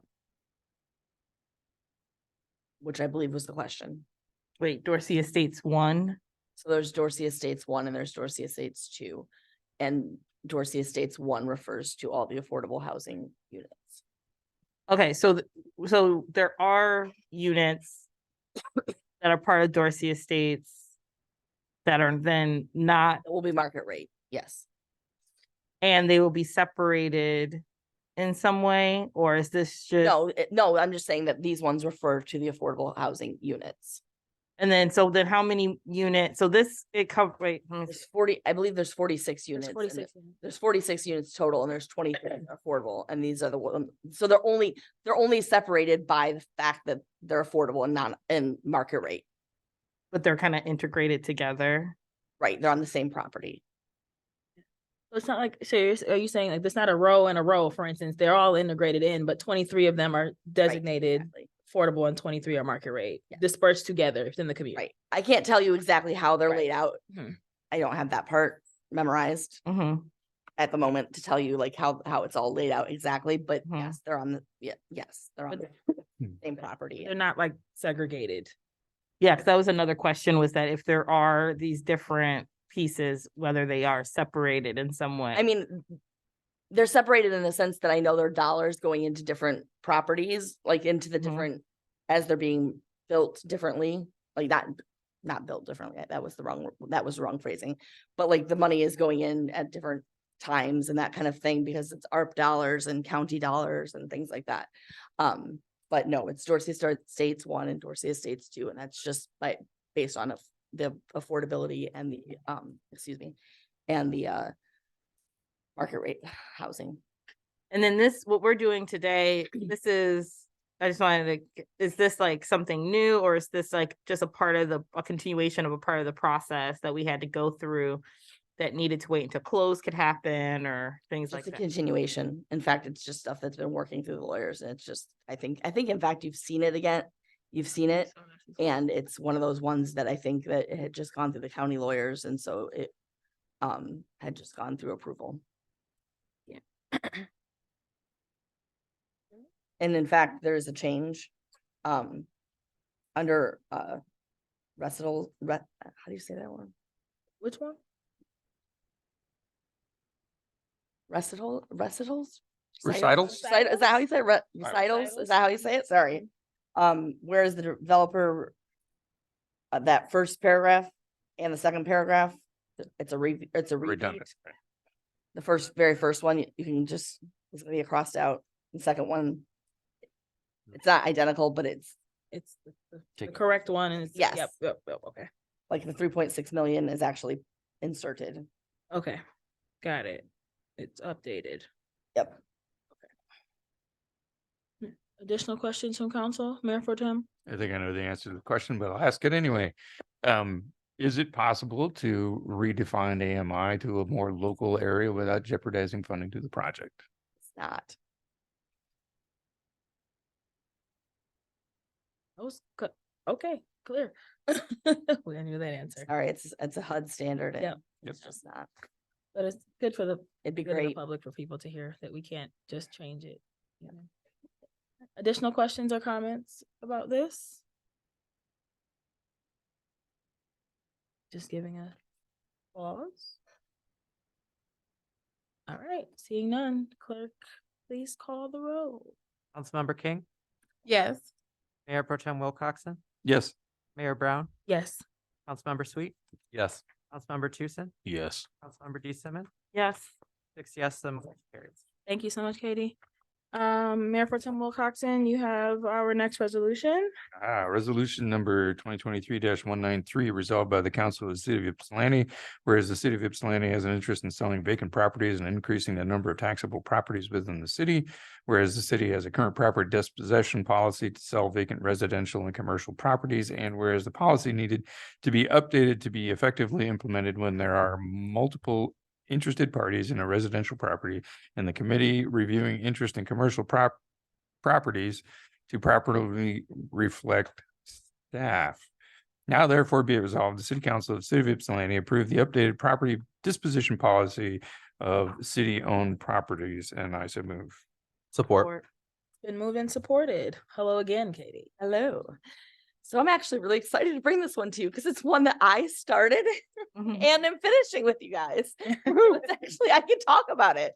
So this one, I brought you to you guys 756 and 856 Harriet Street, which I am still working to make sure gets demolished.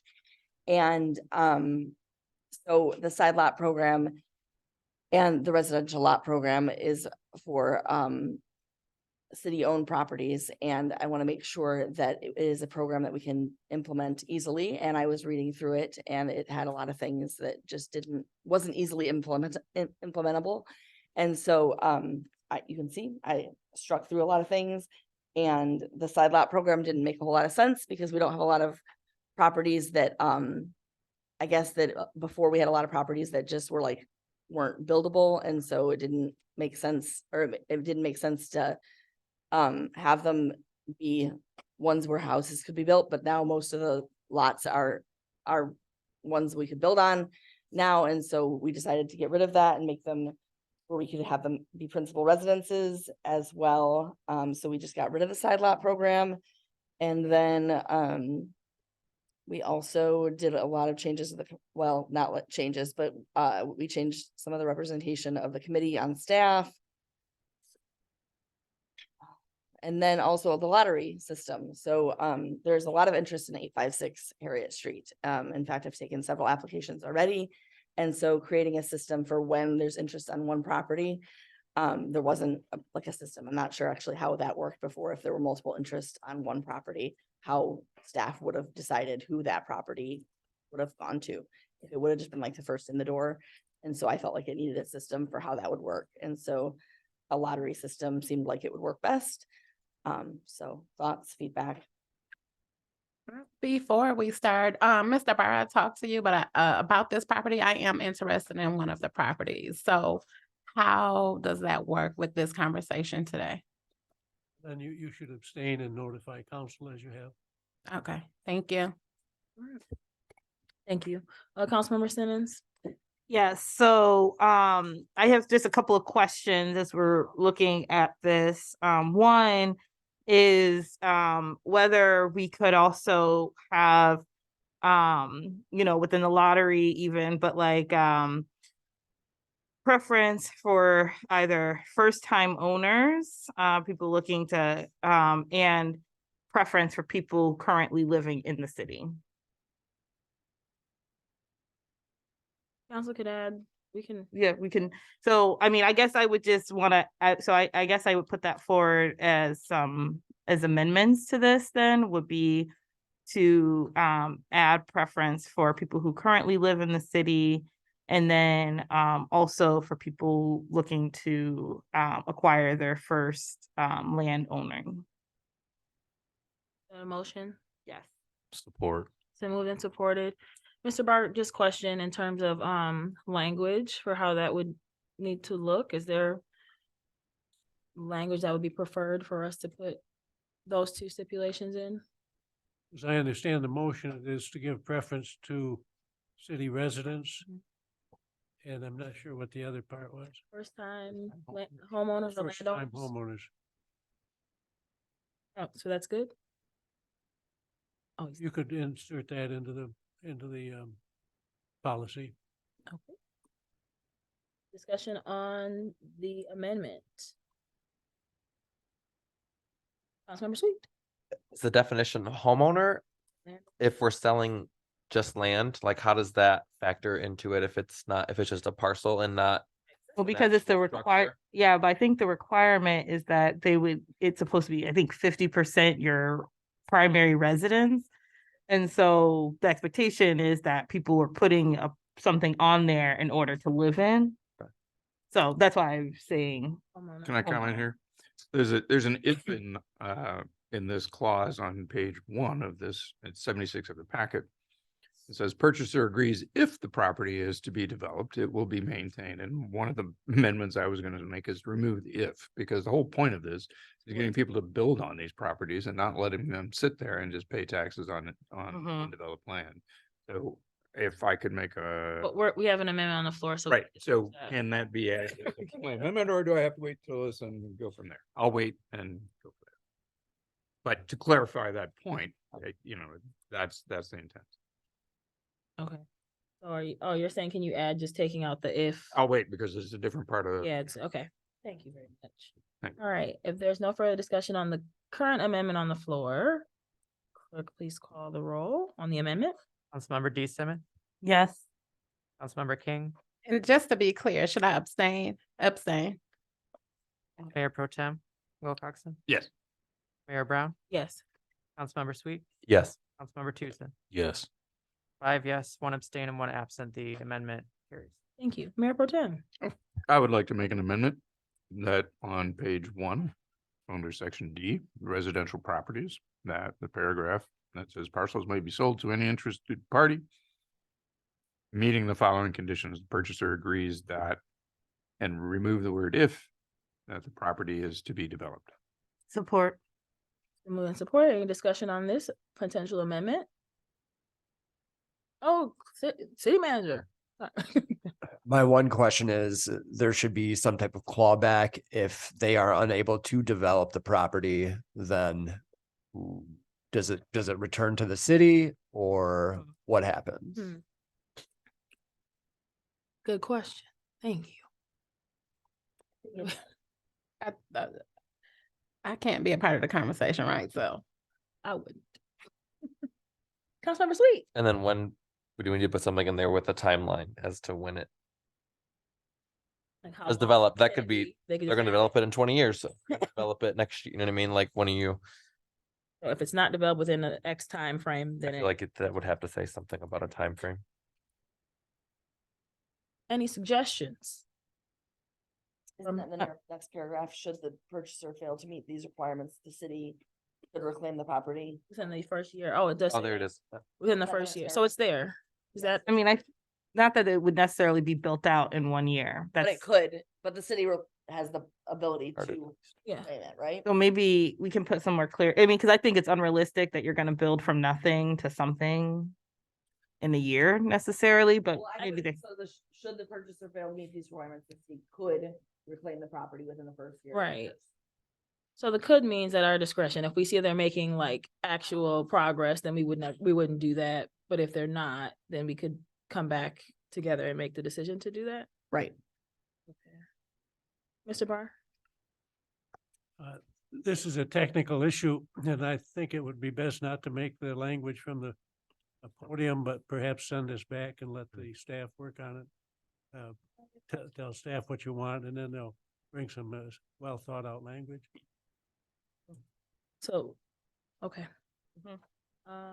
I can't make any motion. I move to remand this back to staff to include the 2 amendments that we have already put forth, and to review for any pitfalls that would arise from those amendments. Support. And move and support, discussion. No discussion. Wait, I don't know what we're doing. We're not tabling this. We're just sending it back. Okay. Any discussion? Clerk, please call the roll. All right, Andrew, to clarify, we didn't vote on the other amendment. Does it supersede that? Oh, Did we vote on that other amendment first? the if. So will this motion, it essentially is just directing staff to do those amendments and then table. And So bring we it just back. come back the next meeting. So does it have to be pulled then? The other. The original one that Steve This put forward? includes all, it includes, it's telling staff to do all of those things. Yeah. So we'll, If we vote yes. everything you've said, and then table this to come back with new language. Okay. Mayor Brown, Yes. Councilmember Sweet, Yes. Councilmember Tucson, Yes. Councilmember D Simmons, Yes. Councilmember King, abstain. Mayor Pro Tem Wilcoxen. Yes. 5 yes, 1 abstain, 1 absent. The motion carries. Thank you very much. We'll see you in 2 weeks. Councilmember Simmons, you have our next resolution. Resolved by the Council of the City of Ypsilanti that the Orchard Hills and McClement Inc. proposal for the city's municipal separate storm sewer systems be approved. I so move. Support. Been moved and supported. Good evening, Director Wessler. Good evening, Mayor and City Council. Before you tonight, you have a proposal from OHM to perform some mandatory reporting that we have to do on our behalf. Names spelled out. About half of it is for the actual inspections and reporting thereof. A small portion of the dollar amount is for the associated analysis and reporting and some GIS work that would very much be of use to us. And then some is for, well, the most of it is actually for the physical inspection of the outfalls. So broad overview is the state requires us to update our permit every other year to transmit our stormwater into the river. As part of that permitting process, we must inspect a certain number of our outfalls. That's where the stormwater enters the river per year. This helps us maintain compliance with that. And also detect any issues with their stormwater system. So if something that is directed to the stormwater system doesn't be like it's a sanitary sewer or somebody's dumping oil or something into it, we will be able to detect that, generally speaking, at those outfalls. So these inspections are pretty cool and pretty important and help us maintain legal compliance. Thank you. Quite welcome. I just want to say that I did not know that was OHM's real name. I believe they actually just OHM advisors these days. Rachel, I had no idea. I was like, who are these people? I'm sorry, this is Rachel Jackson. Oh, well, I know. She's our project lead for OHM advisors. Rachel, is there anything I missed like that? Any questions from council about this? Nope. All right, well, simple as that. Seeing none. Clerk, please call the roll. Mayor Pro Tem Wilcoxen, Yes. Mayor Brown, Yes. Councilmember Sweet, Yes. Councilmember Tucson, Yes. Councilmember D Simmons, Yes. Councilmember King, Yes. 6 yeses, the motion carries. Thank you. Rachel, I owe you an email. I do. I'm gonna email you back. Promise. I Councilmember did look for the name. Oh, you, When I first got on council, and it's like buried way down. Yeah, I in the never origin knew. story. Never that- knew. that's Never big. knew. All these years, 9 years, never knew. Councilmember King, you. All right. Councilmember King, you have our final resolution. Resolved by the Council of the City of Ypsilanti, whereas Commissioners D. Simmons, King, and Sweet formed the boards and commission subcommittee to improve the functionality of the City of Ypsilanti's advisory bodies, and whereas attached Figure A represents the strategies the subcommittee developed that have not yet been implemented. Now therefore be resolved that the city council approves the changes to the advisory bodies presented on attached Figure A. I so move. Been moved and supported. Councilmember Simmons, you want to go over what you presented? No, No? All right. I mean, I think we've talked. We talked about it a lot. I just wanted to make sure. Anybody else on the subcommittee want to talk about anything? Councilmember Sweet. I just had a clarifying question. In the second bullet point where it talks about the OMA, it doesn't list Parks and Arts. Is that because it's already, that one was already done? Yes, it's already specifically excluded from the. That's what I thought. Okay, thank you. I would like to say the police advisory and their ordinance is subject to the Open Meetings Act, so actually implementing it for them would require an ordinance change, which we'll have to do at the next meeting because it requires notice. Do any of the other two have that in their ordinances too? They do not. There's don't. nothing one way or the other for those. Okay. Additional comments or questions from council? Mayor Pro Tem. So with this, part of the rationale for removing the Open Meetings Act, is to facilitate conversations, things like that. It also lessens the burden on staff to be at these things. And is there a recommendation from the committee on how those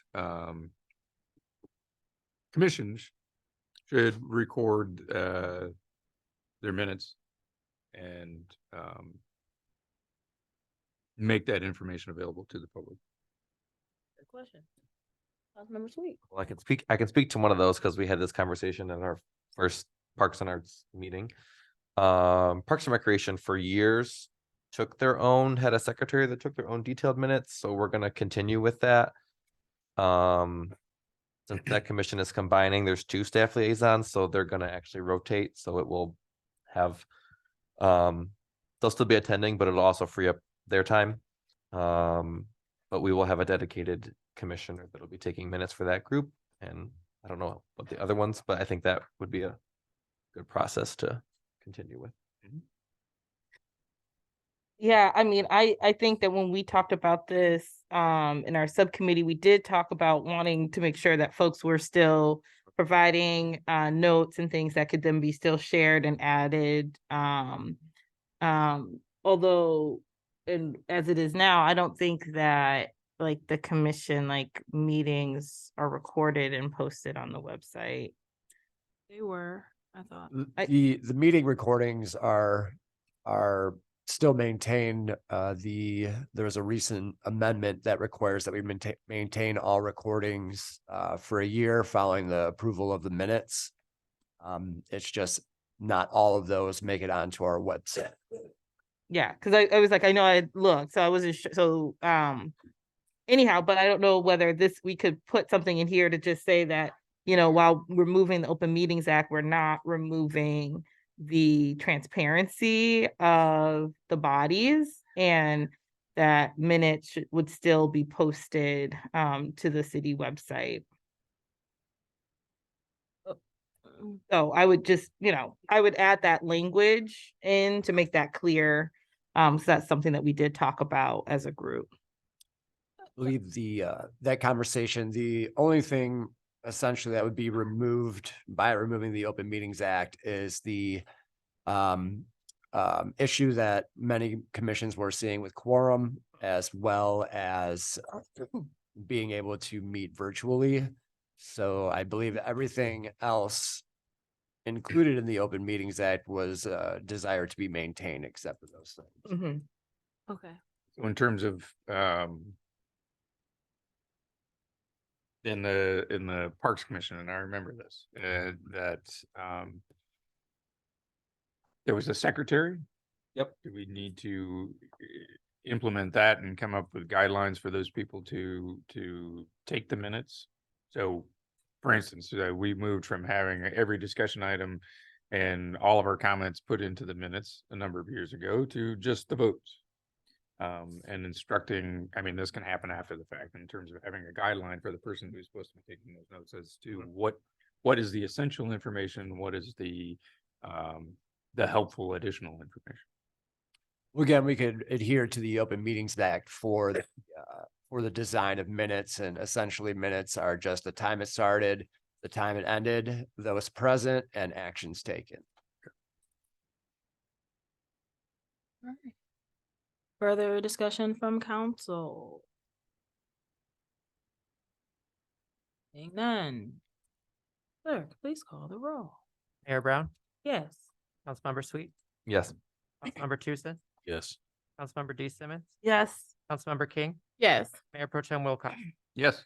6 yeses, the motion carries. Great, thank you. Liaison reports, Police Advisory Commission, We did not meet last meeting. all right, HRC. So we do have a special meeting scheduled for October the 25th. October the 25th at 7 p.m. Where is that here? It's here, Awesome. right here. Okay, come on. Parks and Arts. They had their first joint meeting. It went well. They also held the Fall River Day event on September 24th. Thanks to all of the staff and council members that attended that. We had wonderful, wonderful weather. And their next meeting will be on the 16th. Sustainability. We meet next week. All right, HDC. Oh. Yeah. Planning Commission. Met, there were no cases on the docket for that evening, so Holly gave an excellent presentation, which I hope she will, I'm requesting now that she give that to us at the next meeting. So this was an update on all the development projects that are currently underway. So Clark Road, North Park, various other places. So North Washington as well, I guess. So she gave a great update on that, and then there was discussion about cannabis retail businesses, and it was a great discussion because there was nothing to vote on. So it's a much freer discussion on what that looks like, and they came up with various ideas that need to be fleshed out by them. But they're aware of the end of the moratorium is coming up, and I will be bringing something here in conjunction with them. Thank you. Oh, that's Jennifer.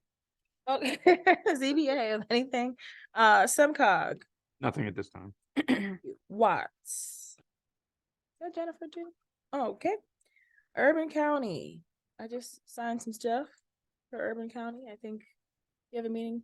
Those are the alternatives, or alternates Alternate. rather. That's right. And then October meeting hasn't happened yet. DDA. Anything illusions? Did I miss that meeting? Yes.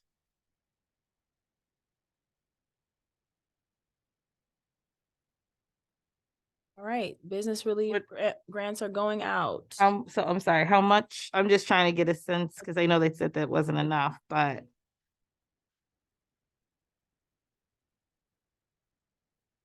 So DDA contributed 50,000, the county contributed 20,000, so 70,000. Wonderful. and do you have a, I'm sorry. Do you have a sense of what people feel the need is for that? Yeah, we're not like floating like at each business at 100K, right? Only had 70K.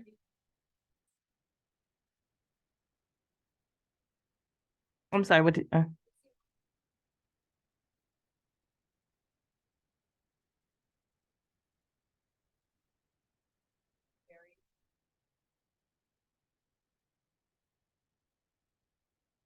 thank you.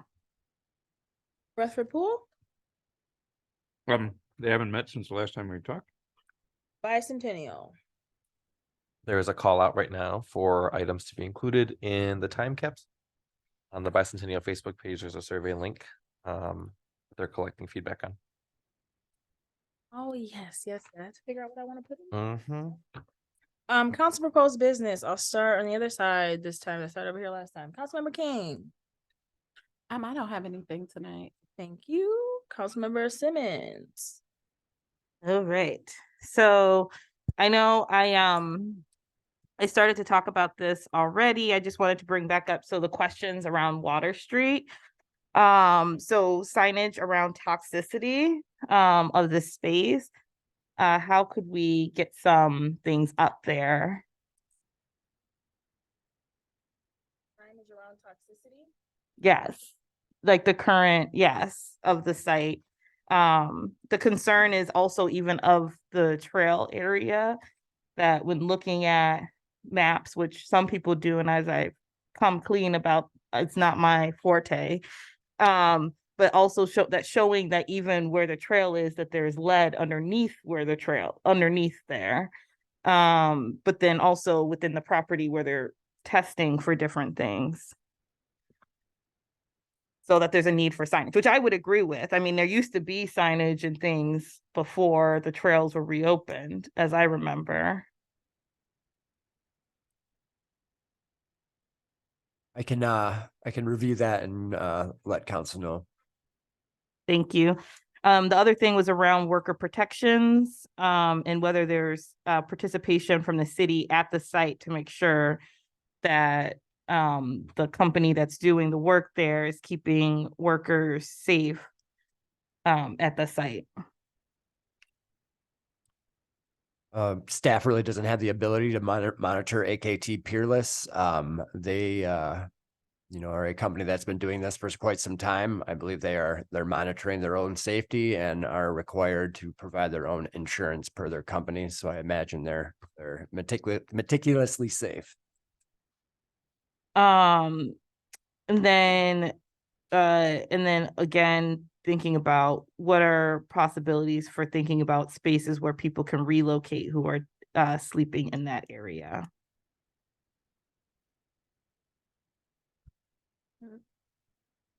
Are you asking us to give you? Yeah, I'm just trying to, because I know, I'm just trying to, like, these are concerns that were brought forward. Right now, there are people who are sleeping there. And we know that it's got toxicity levels. So, knowing that this is something that's come up before, I'm just trying to figure out like what is it that we're gonna do about that? Because if someone, you know, like that is our risk, they're in our public space, right? We could have CMH send a crisis intervention team and try to locate them to temporary shelter. I mean, we know that that's like, we already know that's unrealistic. We already know that that doesn't exist as it is now. So I'm just trying to figure out within city-owned land space, how, if we can look for a location where we can have people to be able to safely tent, because where they're tenting now is unsafe, which is what we know. So could you look to see, I just want to know, like, where in the city can we have people to safely tent that we can then move some things forward around that? Because right now we know that they're unsafely tenting. Like, that's what we know. I know y'all went there, you saw them there, right? So we know that there's people unsafely tenting. So I don't feel comfortable knowing that and saying that there's nothing that we are gonna do to find a better space.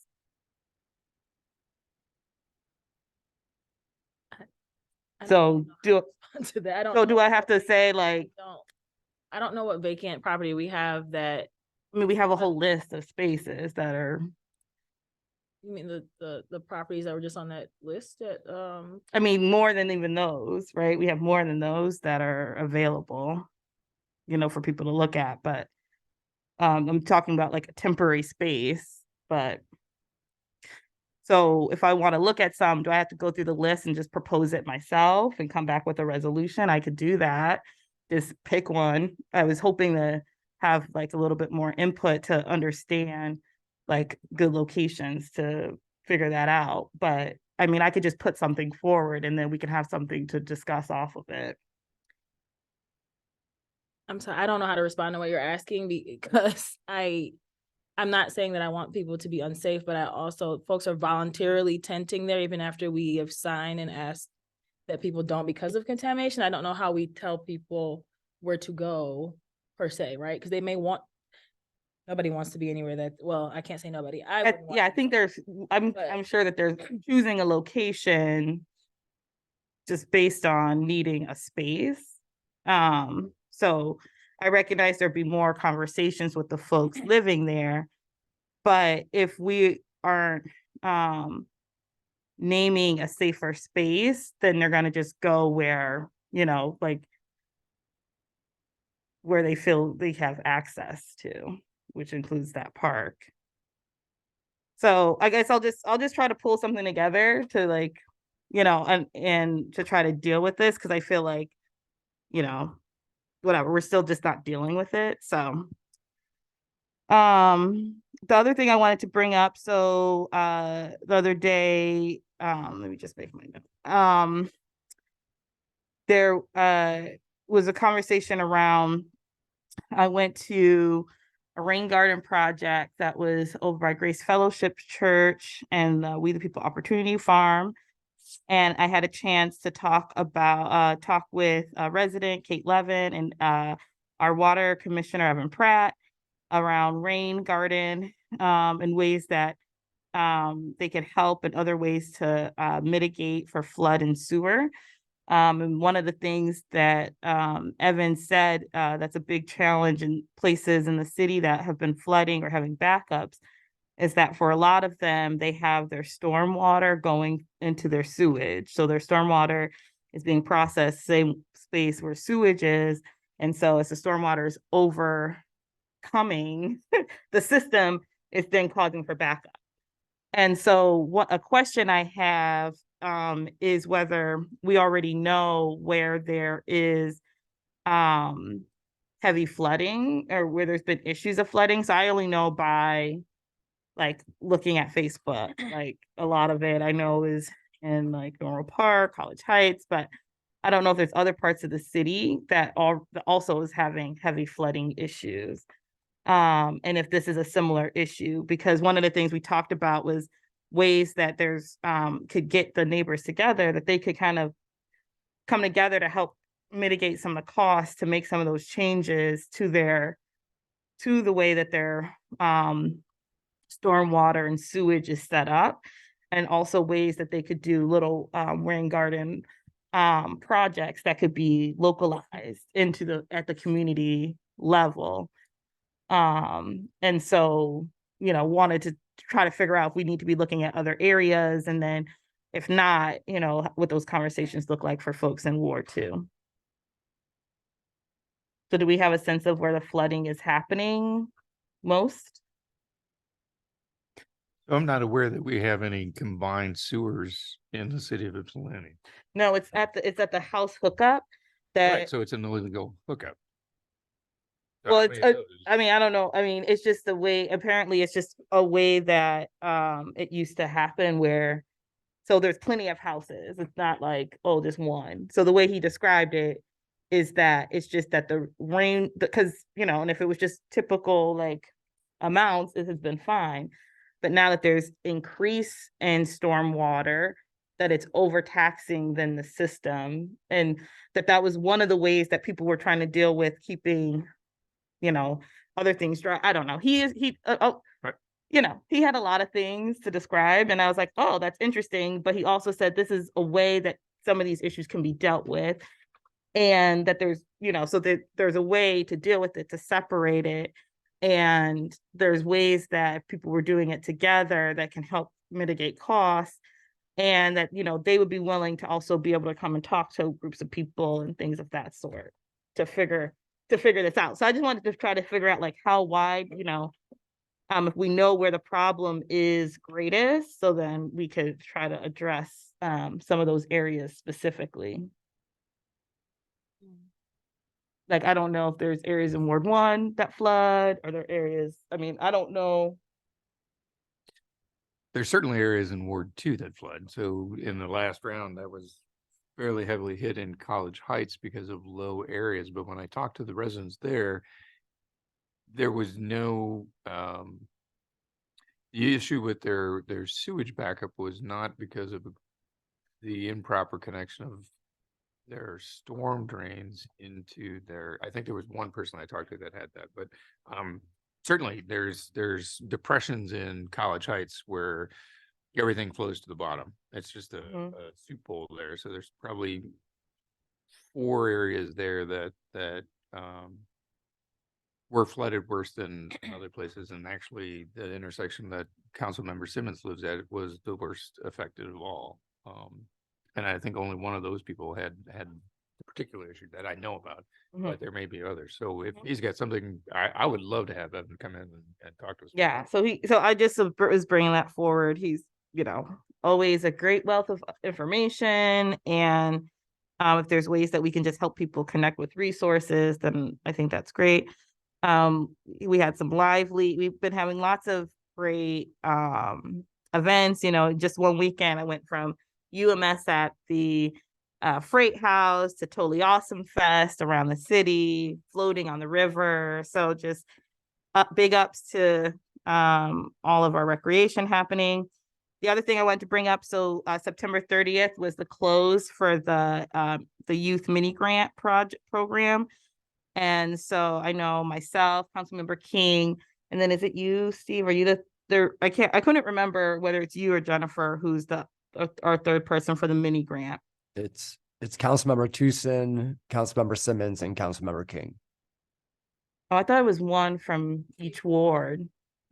No, it's all the new members. Oh, so who you? Okay, so then for the 3 of us. Okay. So then, I think, so then I'm just saying, so for us, we need to schedule a meeting to review the grants, and then like put forward our process for selection. Questions I have for staff is one, wanting to get a list of the past grantees as part of that process, and then also to ask for help in helping us to gather and put forward a process for the selection. It's already in place at this point, or at least the The rubric Rubric. is in place, yeah. But I don't, so, I mean, I have none of that, so we could look at what those are, but I also would want to see the list of past people who've gotten it in the past, because I would like to make sure to consider that too. And I'd like to look at the rubric just to make sure that, yeah. The policy for evaluation is what council approved some months ago. But a rubric itself has not been designed in the past. This is just a decision based on council discussion of those that were in the committee. Okay. So then the process would be, we would meet, go over them, and then make a recommendation to council. Correct.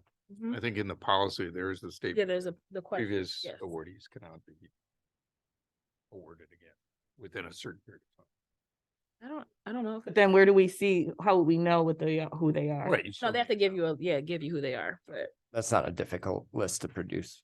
Okay. And then, I already asked about the construction timeline conversation. Oh, for the October 24th session that we're doing, I'm wondering whether we can have Tom to make a flyer so that we can share that around. So I'm curious about this October 24th session. Whose session is it? So Councilmember, Me, but during that meeting, we did discuss I could get help from another council member. So that's why Sure. Desiree is assisting. Staff resources would have to be allocated by council if it's just a town hall for council members. So typically we wouldn't advertise anything that is just for two council members on the website. So that would have to be approved by council. okay, as I understand it, we were doing this on request of council to carry forward the conversations to kind of move things forward. That would have to be a vote of council. Council can only act through resolution. so what I remember in that conversation, what I said when Councilmember King brought up the desire to have a meeting was to say, you can go ahead and spearhead hosting a meeting. So we didn't pass any resolution or anything as council as a body to have a meeting in that conversation. Okay, so then what I'm hearing is that council as a body is still not making action. And so we were taking this on just as ourselves and not as something that council is trying to make an action to move on. I thought it was different. I thought it was council's like, we need to do something. Let's try to carry something forward. Who's going to help make it happen? But what I'm hearing is actually council's not. So, or we have to do something different to, yeah, because this was the whole thing when we were trying to figure out like how we're going to set a date, what date would work for people. We talked about it being on a Tuesday when we don't have council. We did it far enough in advance. So that's why I'm asking, because that was all part of the discussion. Folks to attend and be able to support, but I think it came up as a town hall conversation, I thought. And so I know I would support that, but it wasn't something that as a body that we had as resolution or on an agenda to do, because in that conversation, we were talking about a lot of things that council was doing in different ways with staff and with other partners. And this is another idea of something that could happen in the community. So again, it wasn't put forth as a body. Okay. So we want to put something out. We should just tell people this isn't actually that this isn't actually for council. This is just because we're concerned people. I just want to be clear about what we're saying, or like, are we saying we're not going to get resources from the city to make it happen, or people aren't coming on this body? I just want to be clear, because if we just have to put it out, I just want to be sure what I'm putting forward, because I've been talking to people saying that this is a way that council is trying to move something forward. We can't ever move anything forward without a vote of council. So then we would have had to have a discussion, a motion, support, and then discuss and vote on as a body to do that meeting. That's not what I understood from when Councilmember King was talking about wanting to have a meeting. So Is that what you So attended? when I first brought it up, it was around solutions and what could we do? Because while we understand we don't have all the funding here and we would probably have to reach the other people in the county or whatever, but because the issue was happening here in the city, I was thinking as a city council, what can we do? So in that conversation, that's what I was saying. How can we have a solution focused conversation? And it is my thought too that the entire council would be present if possible. That's why we did discuss having it on a Tuesday when we don't meet. I can only speak for me. I did not understand it in that way, that you wanted to be a council led. That's why I bumped it back to you. Like, oh yeah, you can have a meeting, you can host a meeting, and you can get support for that. And for our Tuesday was so that people would be available. I did not know that was your intention to have it be a council meeting. I heard it as a town hall, like, like a community meeting to talk about solutions from folks who want to offer them. So that was my interpretation. I'm only one person with the body. So I guess a question I have is council interested in participating and in kind of putting some things forward or not? I guess that's what my question is to this body. Because then we can just continue, we could just continue and do what we're trying to plan and continue to do the outreach ourselves. And, But so is that something that everybody here tonight is interested in? Yes. That's sweet. Just a clarifying question. The specific topic of this is around housing, the situation on Washington Street, all of the above. Yeah, I've been calling it a solutionary circle to issues that were uplifted and emerged during downtown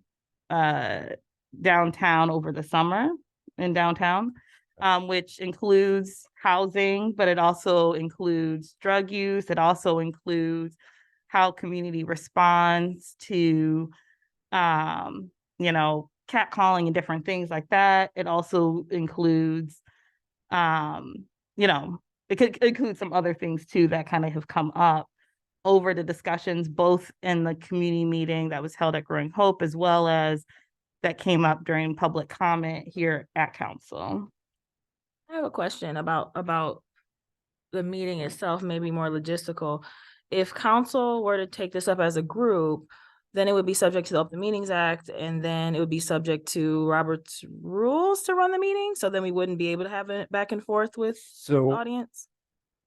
Essentially, if it was a council supported and all council was there as not just audience members, there was some years ago in February when we just got out of the virtual meetings, a process was developed for council sponsored events or council member sponsored events. And it would just, if council would like to allocate resources, this is the only question. If we are to publish or publicize this on city resources, we just need council to vote to do that.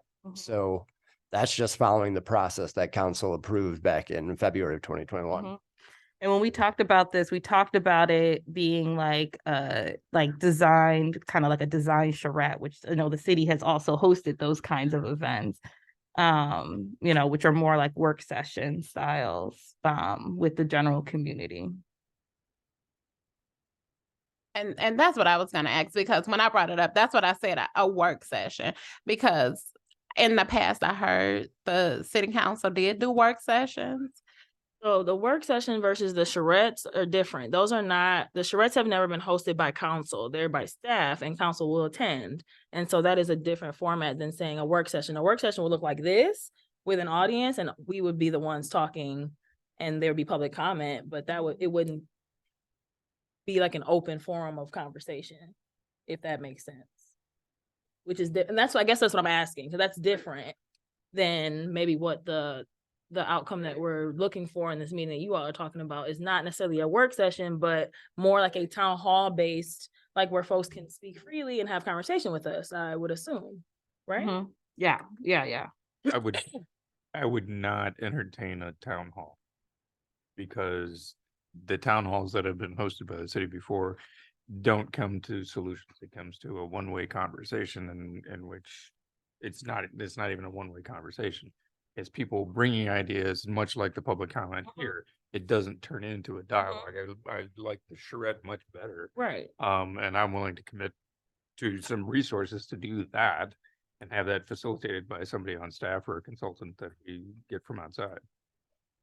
I guess that's what I was getting at, is that, Right. that those formats are not what we're looking for. And so Right. the way that we go about this matters so that you can get the outcome that we're looking for, if that makes sense. Maybe I'm explaining myself. Yeah, I think that makes sense. And again, the point of it was to have some communication from the city because the community was lacking information. As council members, we was lacking information. We wanted to know how to proceed going forward. And so, yeah. If it's the charrettes, then I think that's something that I'm willing to do. And Steve stated he would, and I think Mayor Brown, you said yes. And so Evan and I guess we just I'm gonna say something again. I might Okay. confuse what I just said before, but what I meant in terms of town hall, not necessarily town hall format, but hosted by council members individually, right? And not necessarily put forward by council, because then that relegates it to a certain format. So it doesn't have to be a town hall, but I'm saying like hosted by 2 council members where all of council's gonna be there. We're gonna host, we're gonna have small group conversation. Like, you know what I'm saying? We create the format ourselves, but we don't go through this whole process where then we have to follow OMA and this and that. That's what I meant originally. So that's why I was saying all of council didn't vote on something to have an open meeting, but to have a community meeting that is not, you know, again, that, relegated to all the pomp and circumstance process that we have to use for these meetings. If we just kind of, I mean, you know, whatever. Yeah, I don't know. someday I'll find time to make a flyer for this on top of everything else. But so like if we put something out, can we share that through the the city council Facebook and things like that? And so that's what we need to just vote on and say. That I just want, I'm just trying to make sure we can get Council it out. votes on doing that. The communications manager can create a flyer for this and do that. I just need council authorization to use city resources for a non-council event. Right. All right, well, can we get support then, I guess, just now to move to use some city resources so we can publicize this event, and you know, we're happy to continue with planning it in a way that allows for like I said, solutionary circles, so that we can have some movement on topics and where people can work together on those. So I believe I can support since you brought it. So support. Yeah. It's been moved. We gotta- I think I know what we just moved and supported. Is there a discussion from council?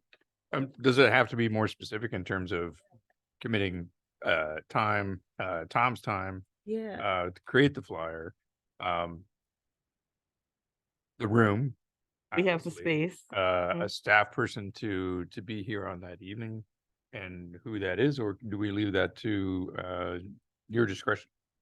Andrew? I believe the Freight House has been Reserved. already taken care of by Councilmember Simmons. And it depends on if this needs to be facilitated. I don't know who would facilitate that. If you want us to hire an outside facilitator, then there needs to be a line item. But if you're just looking to create a flyer and push it out on our website and social media pages, then what we have here is fine. Yeah, I wasn't expecting that we would hire a consultant for this. I think that we can facilitate the conversation. So. I'd prefer a facilitator, frankly. I feel like that's if it's not a council thing, then it's Council meet, just like, okay, I don't know. Yeah. Carry on. Well, I mean, I would just, so I guess we could figure out with this motion and then figure out the things, but I would just say that if it's not moving forward as a council thing, then I think hiring an outside facilitator is extra and also would change probably the viability of the date that we've already set and started talking about with partners to come. So, because I feel like then we have to go through a process to identify someone and all those different things. My concern about that is the meeting that happened in A Growing Hope devolved and people were not many people complained about not being comfortable bringing their views up because of Yes. other participants at that meeting. So Yeah, I heard wanna people make say sure- that, but it also is untrue because we I was actually there. have, I was there and I we think actually, that's true. well, 100% of people who wanted to talk didn't get to talk, but all of the representation of the different groups got to talk in equal share. And you could probably go through, I'm just telling you, because the people who said it, I was like, first of all, some of those people were the second person, one of those people was the second person who spoke at that meeting, the second person. And it was replicated, their viewpoint was replicated multiple times. And also, I've also had some of those same people who said that they felt afraid to speak, talk about me like I'm gum on the bottom of their shoe. So I don't know what they're afraid to say, is all I'm saying. So I had multiple people actually come and say differently. So I guess we can say that some people felt they couldn't speak. And some people felt like they felt that it felt fair that they could share. They also heard other perspectives. I see our chief of police standing in the back. Do you have something you'd like to say to us? Thank you. Good evening again. Good evening again. If I may kind of interject just a little bit in this particular discussion, as it relates to, and this is just kind of a general update for council as it relates to Washington Street and the challenges we've been having. From public safety perspective, we instituted a downtown initiative aimed at addressing a lot of the lawlessness and other mitigating situations that was occurring, causing most of the angst on Washington Street. The initiative has been into effect for the past 2 weeks, and we have been getting significant results. I know everyone else doesn't want to hear that we had some violent crime occur there, and we were able to make the appropriate arrests. We've also been able to help garner resources to those in need. If you go past there now, most of the time, you will see a very different atmosphere and not the same crowd. So I encourage everybody to go by. It doesn't mean that it's 100% gone, but the initiative is absolutely working. As it relates to the long term, we're still working with all of our partners, and we have commitment from most of the people in the county and all of the other resources for the long-term solution. As it relates to this piece, it really depends on what it is that body's trying to do. I'm not a council member or person, so I don't want to speak on your behalf. But if we're providing just a space for people to comment and have their voice heard, well, one, that's been occurring at every council meeting. And if we want to do that again, I think individual council members can provide that space and work with their constituents and then bring that forth. I don't know that creating and making this a whole initiative for council in this particular vein. I think the things that we're already doing is addressing the issue both in the short term and the long term.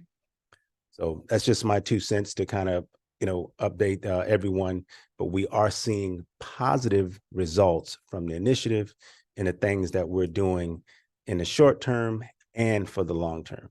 So it is working, and we have had a legitimate impact on that area. Yes, I've gone by there. I haven't seen anybody they're not on the Growing Hope location. They also said that from when I spoke with the executive director there, that he saw, you know, even just they put lights on all sides of the building there, and that actually also reduced folks being in that space. People have just moved to other places. So I mean, I'm not interested in kind of having another meeting for folks to kind of come and bring the same issues forward.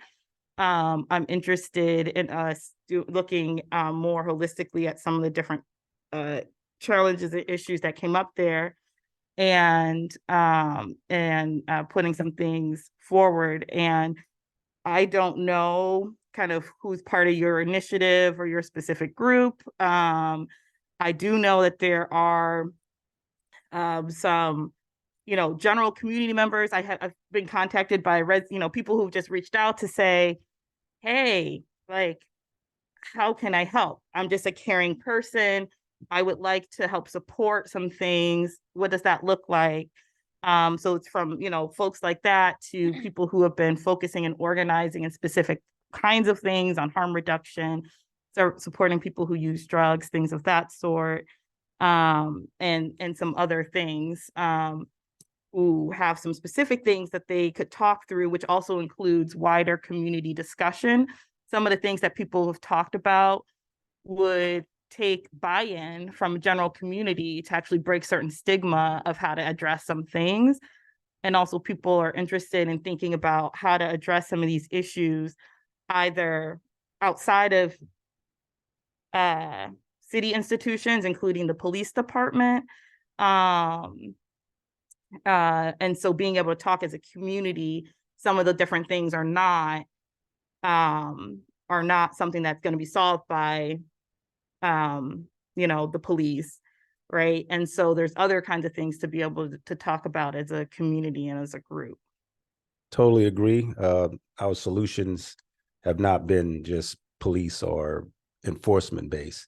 It's a combination thereof, holistic, all of it. So I would love for you to share if you want to put that together. I'm just saying, I don't know. I know you brought this up before. I don't know who that group is. I don't know what this initiative is. And it's great, again, the way this has happened, that it goes in cycles. So, you know. agree that it probably does occur in cycles. Hence, that's why we have a holistic approach to trying to sustain this beyond just this summer. Because if we don't do this correctly, we'll be back here next summer with the same conversation. And so I will do everything in my power for that not to be the case. I think as a collective body and all of the intelligence that we've brought to this issue, we can have sustainable solutions that are collective, that is not just burden with the city of Ypsilanti, but the county and all of our other partners who have committed to helping us. So I think we are absolutely moving in the right direction, and the things that we're doing, they're having positive results on the community. And so I just want to say, when I first brought this up, it was because being that this it was happening in a ward that I'm serving. And like Desiree said, we don't have that communication. So when residents are calling us, I didn't know an initiative was in process for the last 2 weeks and working. So that is part of the reason we wanted to have the meeting. I don't want to have to come to council and even say this. We want to know what's going on so we can properly explain it to the residents, and so we can know too. So we can know, okay, is this meeting necessary? Is it not necessary? The one that we are future planning. So that was the main reason that this was brought up in the first place, because it was a lot going on around what was going on in Washington, and everybody was looking for answers. At that time, when we came to the meeting, I didn't even know it was a group in play already. And so I think that's the problem. We just need more communication so we can all be on the same page, because I don't want to come to meetings and be here.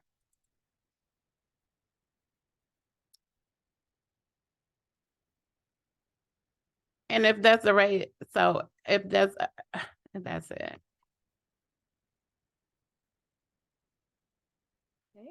Yeah, I wasn't sure whether. Yeah.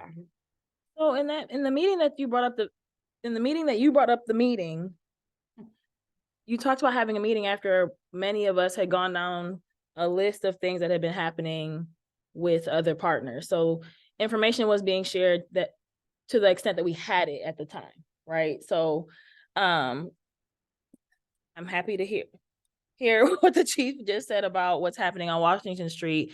And that, I think that's feedback after putting in play what we talked about 2 weeks ago in that meeting, right? And so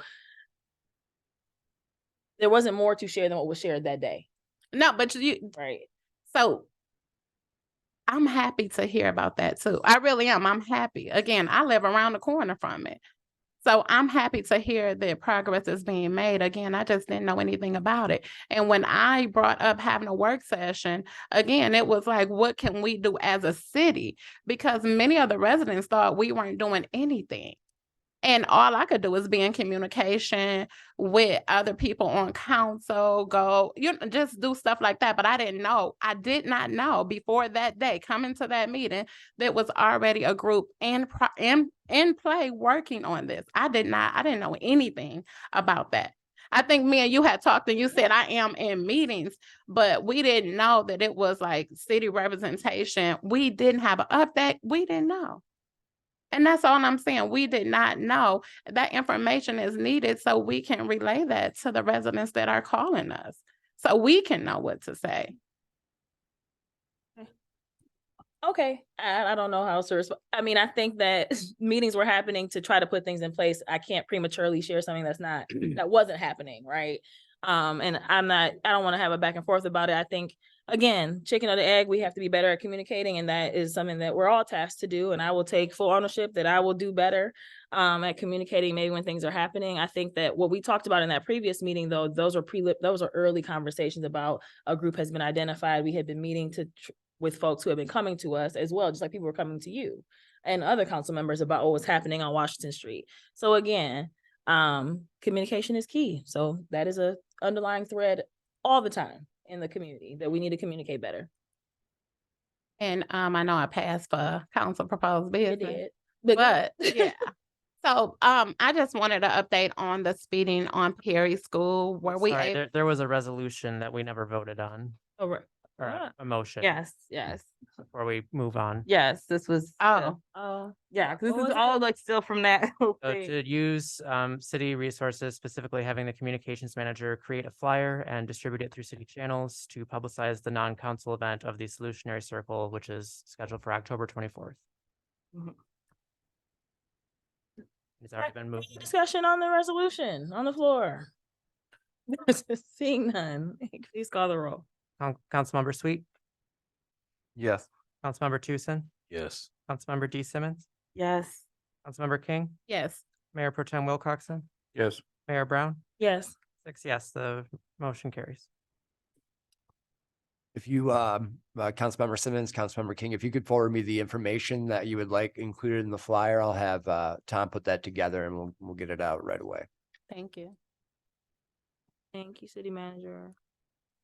Councilmember Simmons, we were on your business. Are you, do you have more? I think that is it. I'll wanna, yeah, that's all. Mr. Barr? What is the name of the contact for the storm and sanitary cross? Evan Pratt, our Water Resources Commissioner. PRATT. Mm-hmm. Councilmember King, you were saying? I just wanted to know if it was an update regarding the speeding, that we get to go out and check out the signage. I didn't have a chance to go back over there.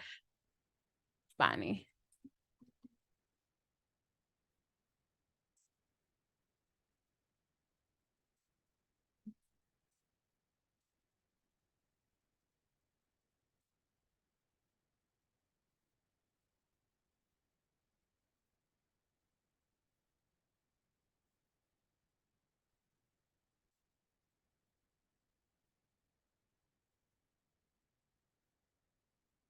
Thank you.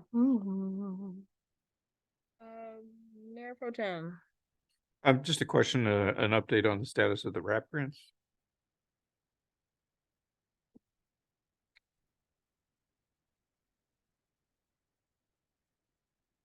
We can get back to you about it. We can do this by email. There's no update. All right. Councilmember Sweet.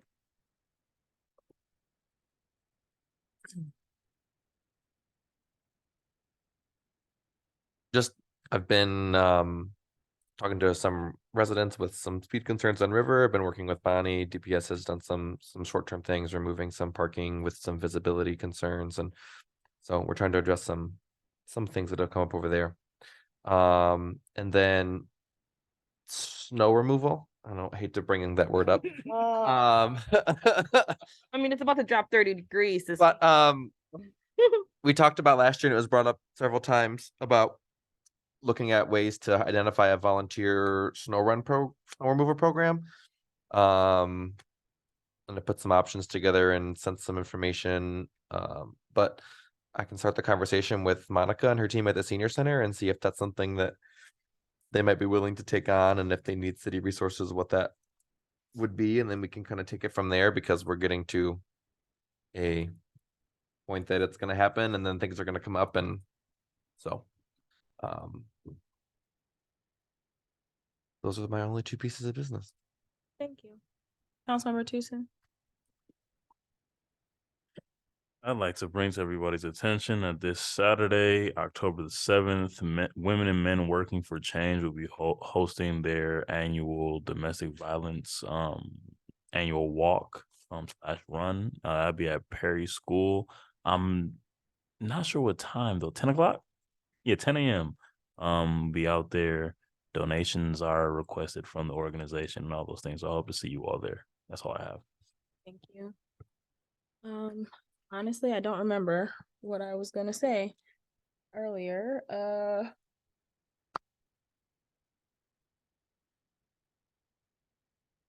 Happy October. I don't remember.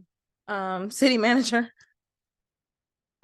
So staff and I met with our insurance reps today, and there will be the city will realize a significant decrease in our rates, which will be great. Those will be coming forward on the October 17th meeting. I did send this email to council earlier today. Holly Andrews, our city planner, will be leaving the city at the end of this month. It's been a real pleasure to work with Holly, and we wish her well in her future endeavors. We did get an initial assessment of the planning departments through Carlisle Wortman. We are waiting for the full report, and then it will be presented to council. Thank you, city manager. Oh, Holly. Yeah, you have a question? Are you planning on waiting until that comes, be more detailed to fill the position, or you wanted to backfill as is right now? Are you speaking towards the city planner? Sorry. Well, we're posting that tomorrow. You're posting it. Okay. Thank you. Any other? Oh, that's it. Okay. All right. This is our second opportunity for public comment. If there's anyone in the audience who would like to speak to council, you'll have 3 minutes. Please raise your hand or approach the podium.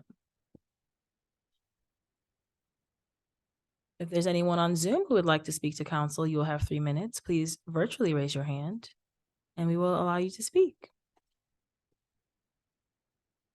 None? All right. Seeing none, what time is it? The 9:45. The meeting is adjourned.